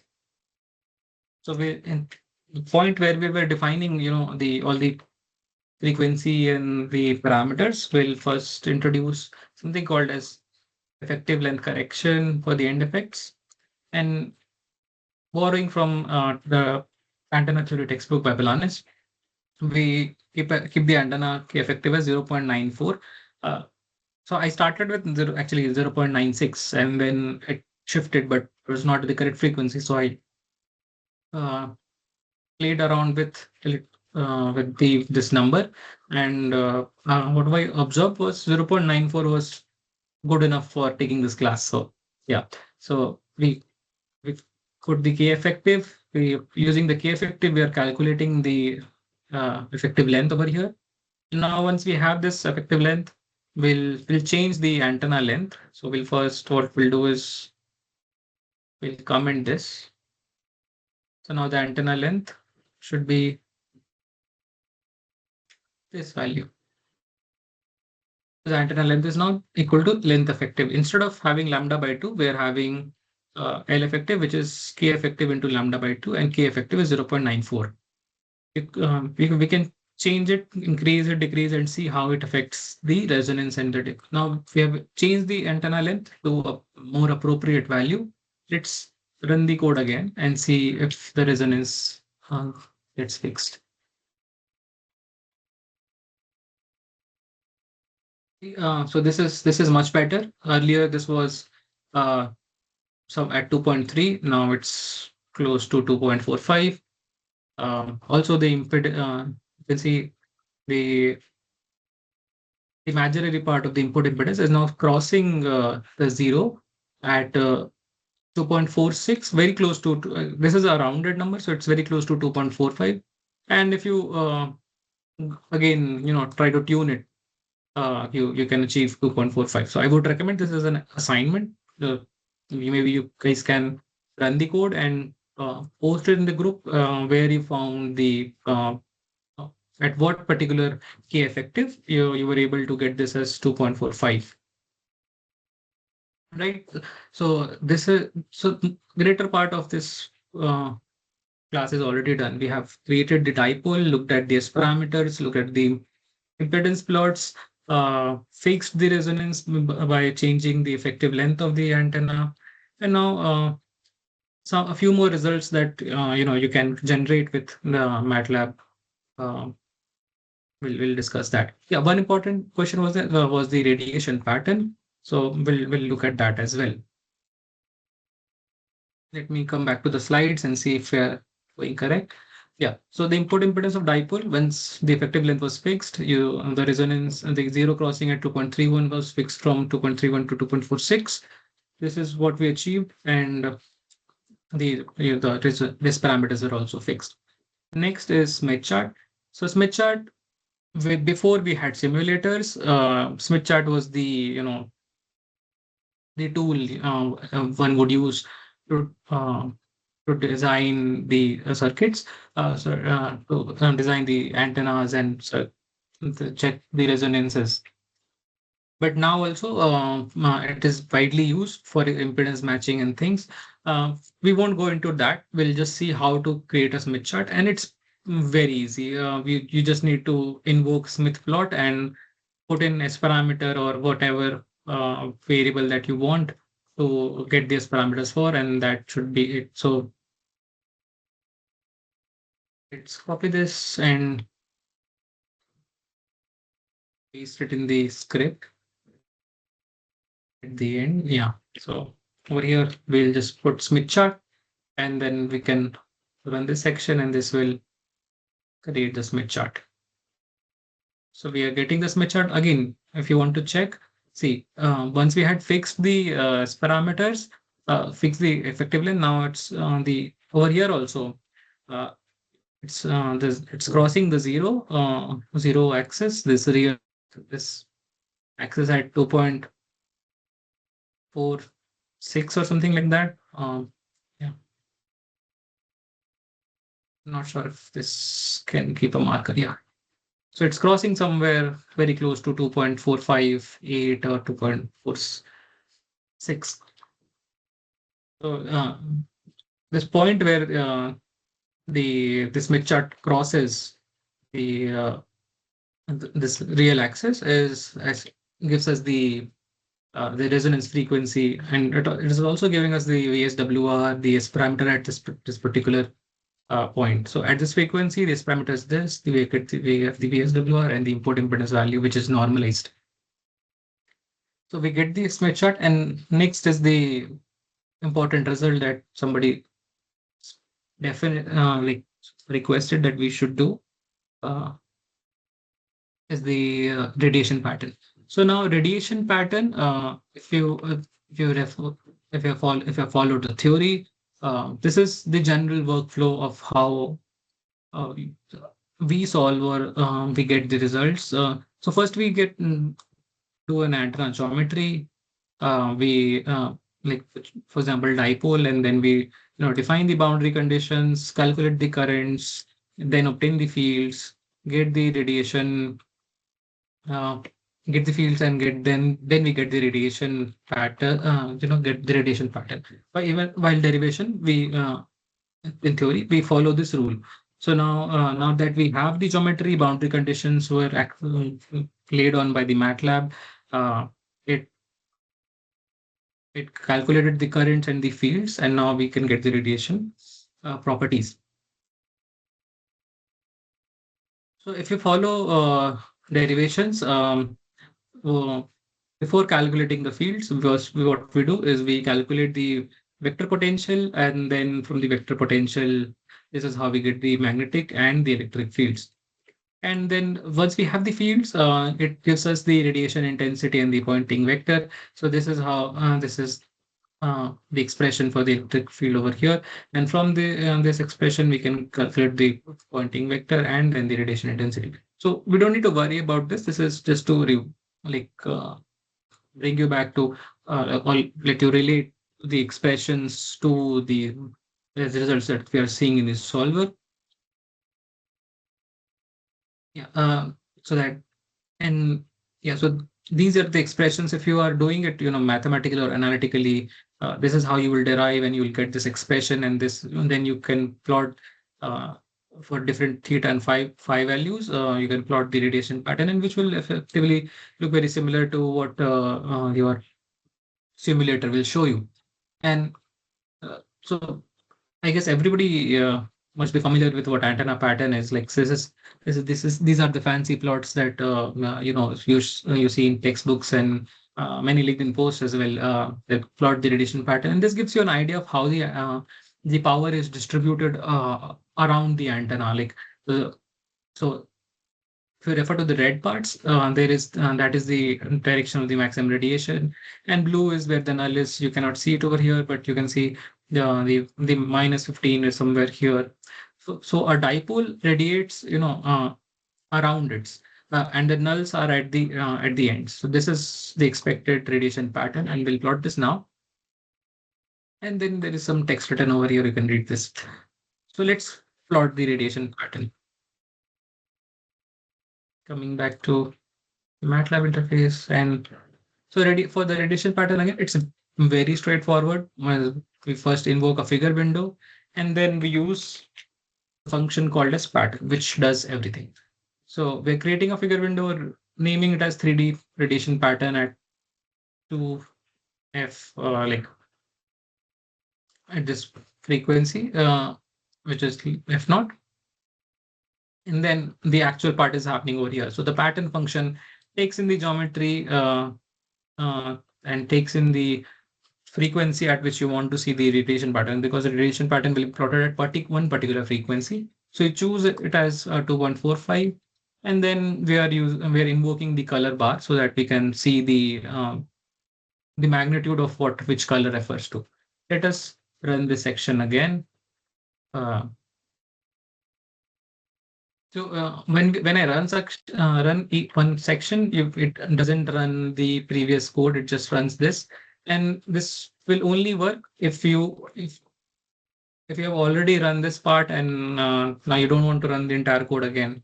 But if you clear everything and then run a section, it would fail because it won't recognize what both these variables are. Right. Okay, so now we got this radiation pattern result. So the pattern function by default gives you, the directivity and the frequency that we will be provided, and it is automatically showing the maximum directivity that we have achieved and the minimum directivity that we have achieved. And when we invoke the color bar, this color bar appeared, and this gives us that the red part is essentially more power and more directivity, more power in that direction. And this is also showing the orientation of the dipole with respect to the radiation pattern. So this is how the dipole is oriented when the radiation pattern looks like this. You can also interact with this. So if you click on pan, it will move, and there is also way to turn it around. Yeah, rotate 3D is, if you rotate the radiation pattern, see the antenna is also rotating.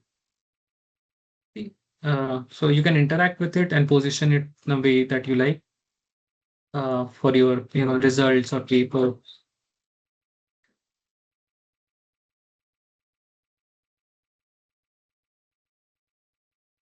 So now we have got the radiation pattern. So I'll come back to that question. Let me quickly finish the radiation pattern part of the slides.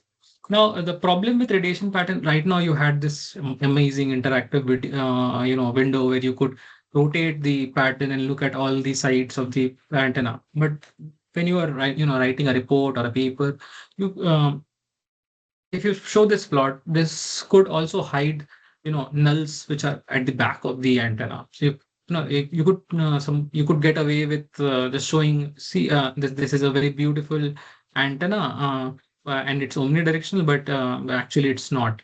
For example, let's not rotate. For example, you could place your antenna in a way which would hide the nulls or something like that. Let's say if you put this angle of the antenna, we don't know if it's where the nulls are, because it's actually throughout inside. For example, this angle would probably give you an idea, okay, there might be a null, but again, we don't know if this null is in just one direction or it's at the back also. So, so what we typically do is the standard way is putting two particular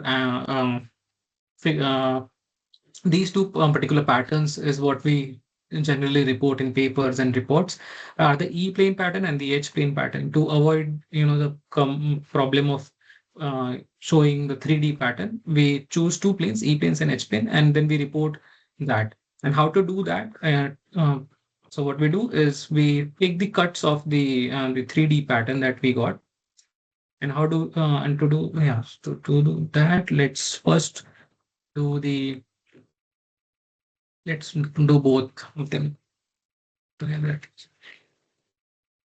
Yeah, so the next parts of the code are also there. So the radiation pattern in the azimuth plane, or the the E plane and the H plane.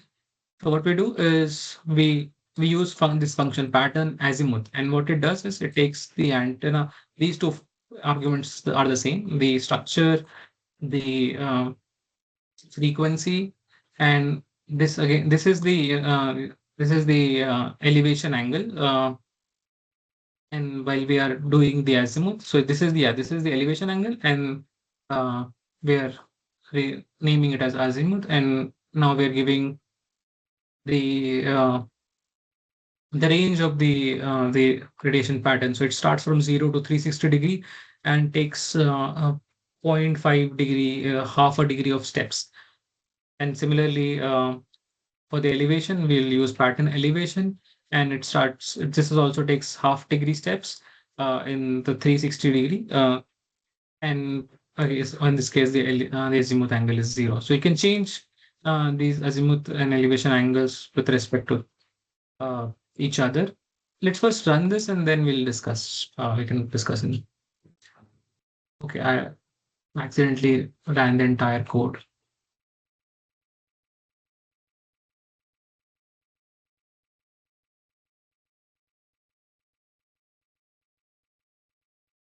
So these are the elevation and azimuth planes.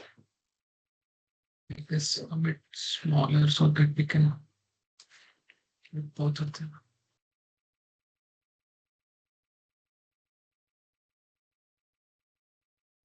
So if you can relate, maybe I should make them all three of them on the screen.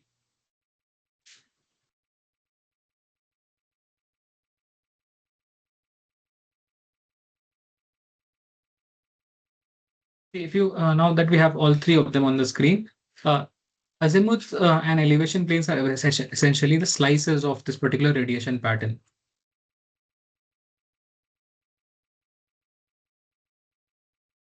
If you since this looks like an apple, and if you cut this apple from the middle along the nulls, like if you cut it from the center along the stem of the apple, this is what it will look like. So this gives you an idea that how the null is in this case. See, the null is at the center along the physical structure of the dipole. And now the next angle would be how the cutting the apple through the horizontally, which seems like a maniac, but yeah, but gives us the structure, how it looks from the top.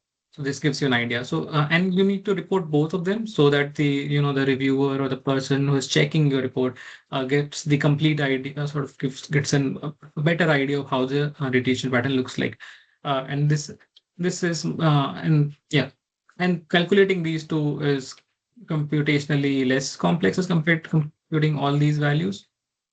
So now we have the radiation pattern for us to complete check the antenna performance, and we now know also how to get the E and H plane or the azimuth and elevation radiation patterns for reports and stuff. So we covered radiation pattern. So before I proceed, I'll come back to the. So there are few raised hands and a question. I'll first look at the question. Can we get the equation of radiation pattern from this radiation plot used as parameter in some other? Can we get the equation of radiation pattern from this radiation plot to use as parameter in some other MATLAB task? Dipole or some other antenna patterns are known, but sometimes unknown. I don't think that you can get the equation of this pattern directly. But if you have data, maybe you can use some tool to some form of curve fitting to get an expression. But no, you cannot get the expression for the plots. It's simulated and it has values which it's plotting. I hope that answers. If you have follow-up question on that. And there are two raised hands. Mohammed, can you the follow-up? You have follow-up question? Maybe you can ask. I see that it was your question in the chat as well. And Abhishek, I don't see your question in the chat. Maybe. Hello. Yes. Yes, Sir, Abhishek. I'm Abhishek. Yes. Sir, you showed the slide number 32. Can you Slide Smith chart? 32. Yeah. Smith Smith chart. chart. Yes. So actually, I want to know that what this curve means, this C-type curve we are getting on the Smith chart. Can you please Yes. elaborate it? What does it mean and what we can infer from it? And you have shown that it is resonating at 2.46 because it's cutting on the real axis at point 2.46. But there is in that point, there is a Z naught, a Z or Z. What does that mean? Okay. Let me get to this. I think it will be really good if you can, also go through textbook or some lectures which are, teaching how to use a Smith chart properly. So this is sort of a demonstration. Yes, sir. Sure, sure. Yeah. So the Smith chart, if you, I think I would highly recommend you go through some lecture which will show you how the Smith chart is first built. Like it's a locus of um, the yeah, I can't recall the how to say this, but it's a locus of different points of how input impedances would vary. And like this is the open circuit, this is short circuit, and the above part is inductive, the lower part is capacitive, and anything Yes, sir. anything on this axis is basically a real value.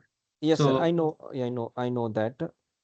Yes, yeah, yes. and am I able to? VSWR we can calculate and S11 we can calculate. But what is that Z? Z I want to know. Was it something that was there in this marker? Yes, sir. When you click on this, there is a point. You showed now that it is Yeah, resonating yeah, at 2 yeah, yeah. point. I was able to click on it earlier. Okay. This is ridiculous. Um,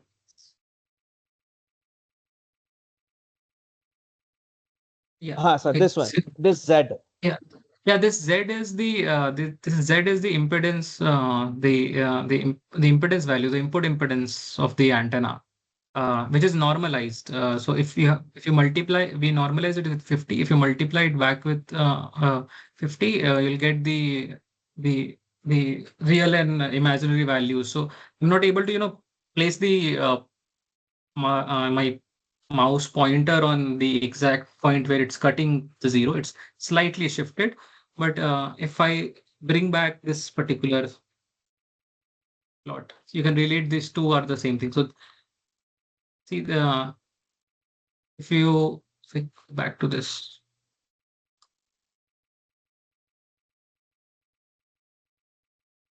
yeah, let's say am I able to drag this? Oh, no. So if you multiply this with 50, so which will be 4. Let me just open a calculator. We have, yeah. Just give me a second. I'll open a calculator and tell you the values. So what's this? This is 1.436, right? And now if you multiply it with 50, this gives us 71. And this is at what frequency? This is at 2.458. So approximately 2.458. Yeah. See, if I click it over here, I get 71.78, which is very close to what this value is. So 1.436 into 50 gives 71 points. So this is the input impedance value. And similarly, Okay, this is okay. close to zero. And so this value will be also close to zero. Yes, yes, yes, yes. Okay. Thank you, sir. Yeah. Um, yeah. Hello, sir. Yes. I am Yes, Kamal. ma'am. I Yes. just asked the question about radiation pattern. Actually, I was Yes. concerned about like some antenna patterns are known, dipole, monodipole, and some other antenna patterns. But sometimes the pattern looks exactly the equation of that pattern. How this because of course it's already built in MATLAB if you want to plot that pattern. But I want to see if it is already built in MATLAB, how this pattern equation is formed in MATLAB as a function. Like if I want to use this function in my some other task, I don't want to draw again and again some antenna pattern. Just want to use the function in some other MATLAB tasks. Okay. So I lost you a little bit, like there was some internet issue, but let me reiterate probably, and let me know if I'm stating the problem correctly. You want the analytical expression for the pattern which we are seeing on the screen. For example, let me open these two plots. So you so you're saying MATLAB is generating this circular thing or uh, this dumbbell shape. And now, and since this is dipole, we already have the expression in terms of sine or cos. But there might be an antenna in which this would look like, for example, a flower or a butterfly or something like that, which we don't know what the analytical expression would be. And you want that analytical expression. Is that it? Or do you Yes, want the exactly. data, or you want the analytical expression? Is that it? I'm sorry, but I don't think you can get an analytical expression directly from MATLAB, because MATLAB is using an MOM-based solver. So it's not actually calculating any analytical expressions. It's actually just calculating electric field and magnetic field values, starting with some functions to do that. So it's Okay. generating data at some distance. So you Yeah. won't get it. So It's very similar to using HFSS. Uh, Very similar, solver mechanism. The solver engine is very similar. If HFSS cannot give it to you, I don't think MATLAB 2 can do that. so it means after having the plot of radiation pattern, we cannot extract the analytical expression from this. No, but you can, try to do some regression ML models in which you can train, do a curve fitting sort of thing. Um, we regularly do it, for Cartesian plots, right? Uh, we try to fit it with linear or some second order, third order polynomial. Maybe you can, I don't know if it's there, or if maybe you can do it where you can give the radiation pattern values and try to get an analytical expression. Maybe something like that. You like So you try to train it. You train a model which will or do a curve fitting on this to get an so expression. is it easy? So is it easy to have pattern about like horn antenna, long periodic antenna, like some STS antennas? Is it easy to have pattern for Yeah. those So antennas? Analytical expression? so your voice is breaking. Okay, Is it clear now? it's Hello? not better. Yeah, maybe it's repeat the question again. Yeah, I mean we use some antennas like horn antenna and log periodic antennas. Yes. Yeah, we lost it. We lost you again. Um. Okay, maybe what you can do is like try to phrase the question and put it in the chat, because I'm losing you, and we only have, like, half an hour left. I didn't expect that we would use all the time. I was thinking I would leave everybody early for the Saturday weekend thing. So maybe you can post your question in the chat. If we have time until 6, we'll discuss it here. Otherwise, we'll carry on the discussion in the WhatsApp group, right?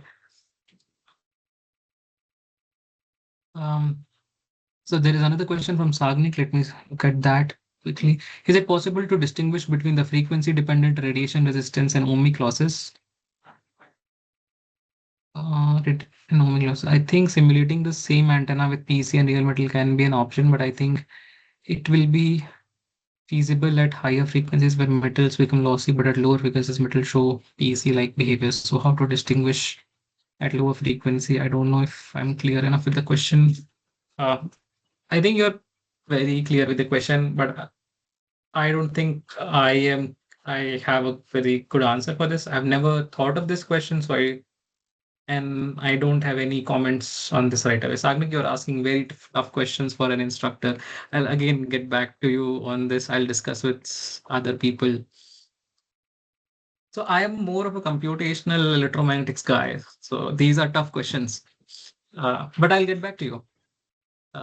Mohammad's Kamal, you have okay. Are the patterns easily available as analytical expression for horn antennas like other log periodic antennas? I don't think, I don't know. I've never seen any analytical derivation for pattern for a horn antenna. So the closest is maybe, a slot antenna's radiation pattern, slot antenna's electric field expressions I've seen, which essentially is the radiation mechanism of a horn. Maybe you'll have to refer to some good textbook which discusses slot antennas and waveguide antennas. Maybe over there you'll get analytical expressions for something either horn or something close to horn. Refer to textbooks on slot and waveguide antennas. Over there you might find that. Okay, we have 25 minutes on the scheduled time. Let's look at the slides and what's left. We are still yet to do the current density plots. Okay, so we have done this. We have plotted the radiation and radiation patterns, the 3D radiation pattern and the azimuth and elevation radiation patterns. Next, very important things, gain and directivity. So the definition for gain or the expression for gain and directivity is written over here. For more insights on how gain and directivity are different, refer to Valanis. It takes time to develop the intuition, but our focus is plotting the results and getting them using this particular simulator. And most of you already have plotted gain and directivity plots from CHT, HFSS. Let's do it with this simulator as well. Okay, so the script was available. I'm just pasting it here. And there is some error.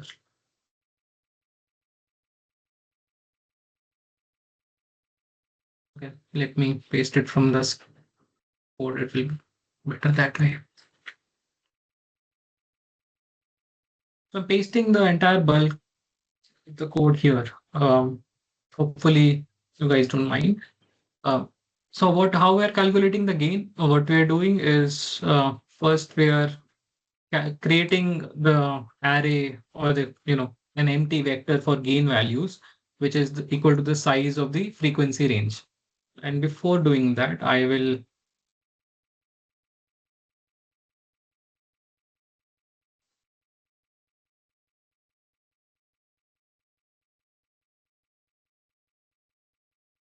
because 201 is excessive for plotting gain. Okay, coming back to gain versus frequency, we are creating an empty vector for storing the gain values. Now we run a loop starting from 1 to length of the frequency range. So for each frequency point that we want to obtain the gain, we're calling the pattern function and saving the gain over from this particular function. So the pattern function. Okay, so the pattern function is returning the gain values by default, and we are saving that. And for the gain values, we have to define at what angle we are looking at. So let me bring back the radiation pattern plot over here.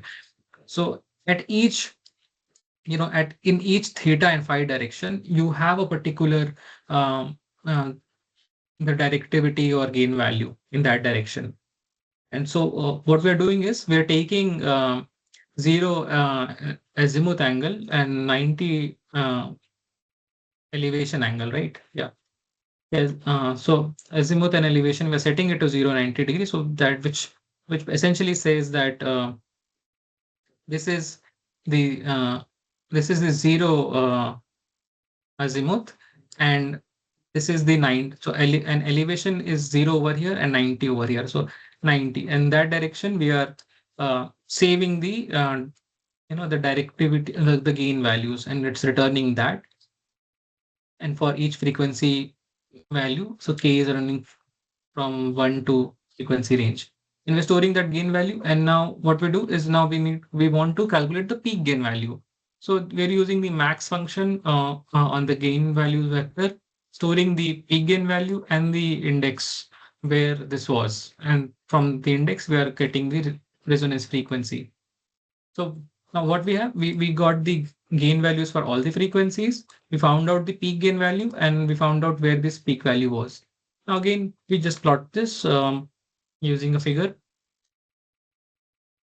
So we are plotting the gain values. We are plotting the peak gain. You just by just using a marker and another vertical marker over here for at the resonance frequency, and the X label, Y label, and turning on the grid.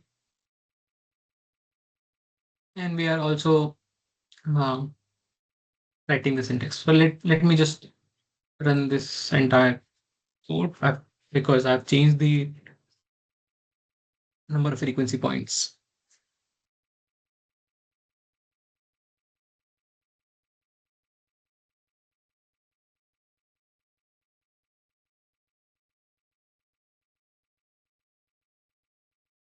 Yeah.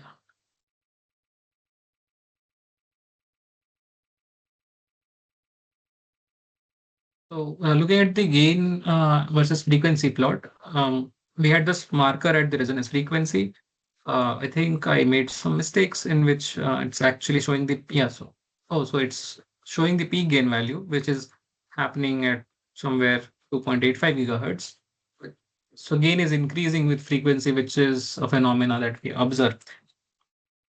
I think I should modify it to showing the gain at the resonance frequency.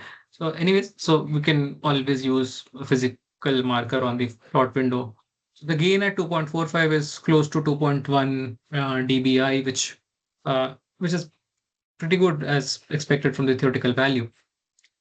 And yeah, this is your gain plot. It's yeah. So we've done the gain plot. Um, Next is current distribution in MATLAB. I'll just quickly check if there are questions in the chat. Okay.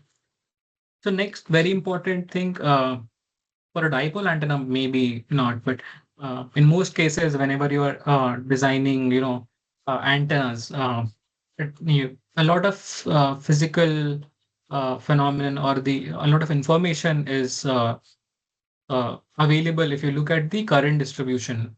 And I'm yet to explore how to do, an animation of the current distribution when the antenna is radiating, that which is easily available in CST or HFSS, which gives you an idea of how the current is distributing when the antenna is radiating with the excitation. So we'll do a current distribution plot. The current distribution plot is very simple. Again, with like pattern, we create a figure window, and in that figure window, we use the current function, and to current function we give the antenna structure that on which we want the current distribution, and the resonance and the frequency on which we want to see the current distribution. And over here we are giving f naught, which is our desired resonance frequency, and a color bar to look at the values of the magnitude of the current distribution. So let's do that. We'll come back to MATLAB. Um, Let me just paste the snippet for current distribution right away. And run this particular section. So after running this section, we get the current distribution. As you can see, previously discussed, the current becomes close to zero at the ends, and it's high and it's maximum at the center or the feed point. So this is what is expected, and this is if you can also do a Cartesian plot and see how the distribution looks like, and you'll find that this looks very similar to the sinusoidal variation. So maybe try that as an assignment. So this is the current distribution on the entire structure of the dipole. Next, so all the physical parameters are done, and as an additional, um, so and now as a summary, we will plot this performance summary. And in that, we'll include the bandwidth and the quality factor. So the bandwidth is very simple to calculate. The bandwidth is just uh, the range in which the S11 was below -10. So what you can do is get the bandwidth frequency as frequency range S11 -10. This is MATLAB will do calculate this and give you the bandwidth frequencies, and then you can find the maximum bandwidth frequency and the minimum bandwidth frequency, subtract them, and you'll get the bandwidth. And to do this, this is the snippet. Let's quickly add that to the code. So let's calculate the bandwidth. And this will give you bandwidth. And if just in case if there is no resonance, so it might happen that your S parameter does not go below -10 because there was some issues and you're just starting with the antenna design and you need to tune the performance. In that case, what will happen if this range of frequency, if this is empty, this will return 0 and the bandwidth will be 0. And now let us plot everything, all the design performance summary. So what are the important performance summaries? Sorry, important performance parameters. So this the performance. So let us mention center frequency, which is F naught, the resonant frequency that we calculated from the impedance. Your input impedance crossed the imaginary part of the input impedance crossed the 0 line, right? Over there was the resonance frequency. The peak gain we got it from just the gain plot. We stored that. The value of the S11 at the resonance frequency, minus 10 dB bandwidth. We just calculated this over here by calculating the maximum. We stored the frequencies which are below -10 and then maximum and subtracted the maximum from the minimum. Let us mention the dipole length as well and the dipole width as well. And we'll invoke a figure window which will plot this performance summary. So let us run the bandwidth calculation. So this calculated the bandwidth.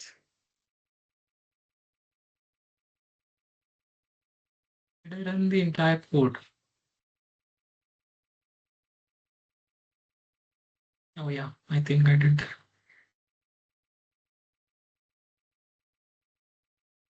Anyways, so is it an issue? Why is this not sure? There should be something here.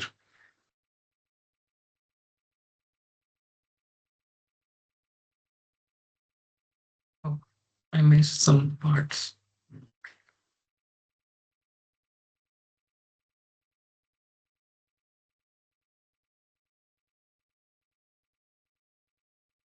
Yeah. So yeah, I missed this table in that. So now we can create a table summarizing all the performance parameters and the summary of the antenna design like this. And we are done with a very good MATLAB script to generate important results for the design and analysis of dipole antenna. So I think I'll stop here. I have suggested exercises. We have some time on the clock. Do we have questions here? Are there questions? Otherwise, we'll quickly look at some exercises, the questions, and then close. And monopole script, I'll just share it like this, and you guys can run the monopole script and see if you have questions on that. Okay. So some exercises explain why a half-wave dipole has nulls along its axis, but maximum along radiation on the broadside. I found this question to be interesting, and maybe you guys can answer this for me. Using the concept of standing waves, justify why current must be 0 at dipole ends.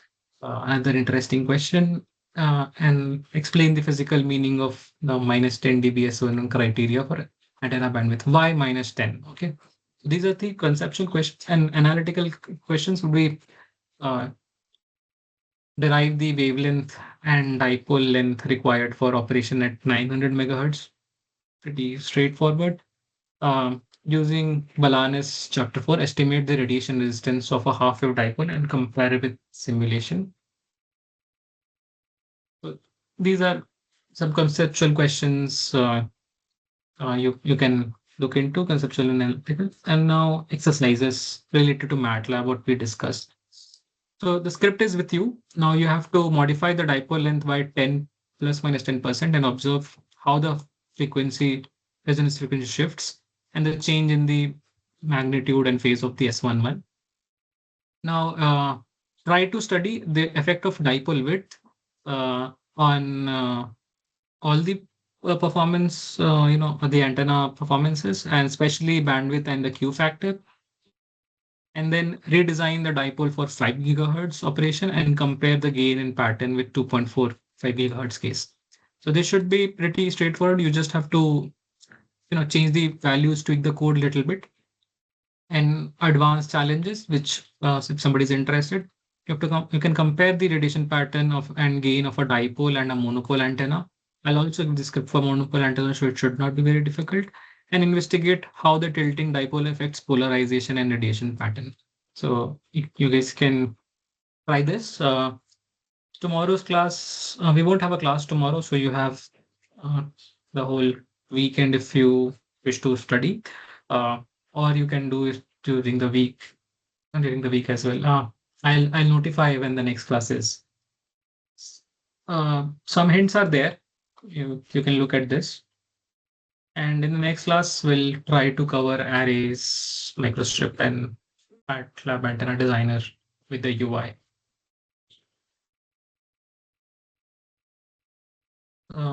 That's it for from my side. Unless there are questions, we can end the class. Hello. Yes, Abhishek. Sir, a little question not from the slides. Sir, sometimes when we read a paper for antenna, its length and width is represented in the terms of lambda. Yes. Sir, how it is calculated? Either it is calculated using resonating frequency or something else. Sometimes it is written as lambda g, and sometimes it is written in the form of lambda naught. Which one is better and why? I think neither of them is better or worse. Like to me, so you have an antenna and now you have designed it for a particular frequency. Yeah. And let's say F naught in free space, which is 2.45 over here. And now you have designed an antenna and this was a dipole antenna. So there is no dielectric. So the guided wavelength, which is lambda g, and your free space wavelength, which is lambda naught, they are equal. So representing it in terms of lambda naught or lambda g does not matter. Now you can let's say it could be a patch antenna, and in that case, your lambda g would come into picture, because now that you're designing your antenna on a substrate or a dielectric, the guided wavelength will be different, and you can represent in terms of guided wavelength as well. So if you mention in terms of lambda g, the paper mentions in terms of mentions the the wavelength in terms of lambda g. It would also mention the dielectric of the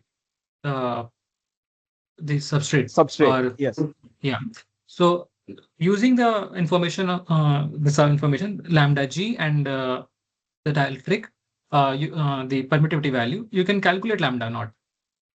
And using the lambda naught and the permittivity, you can also get the value of lambda g. So after getting the value of lambda g, then lambda equal to c by f.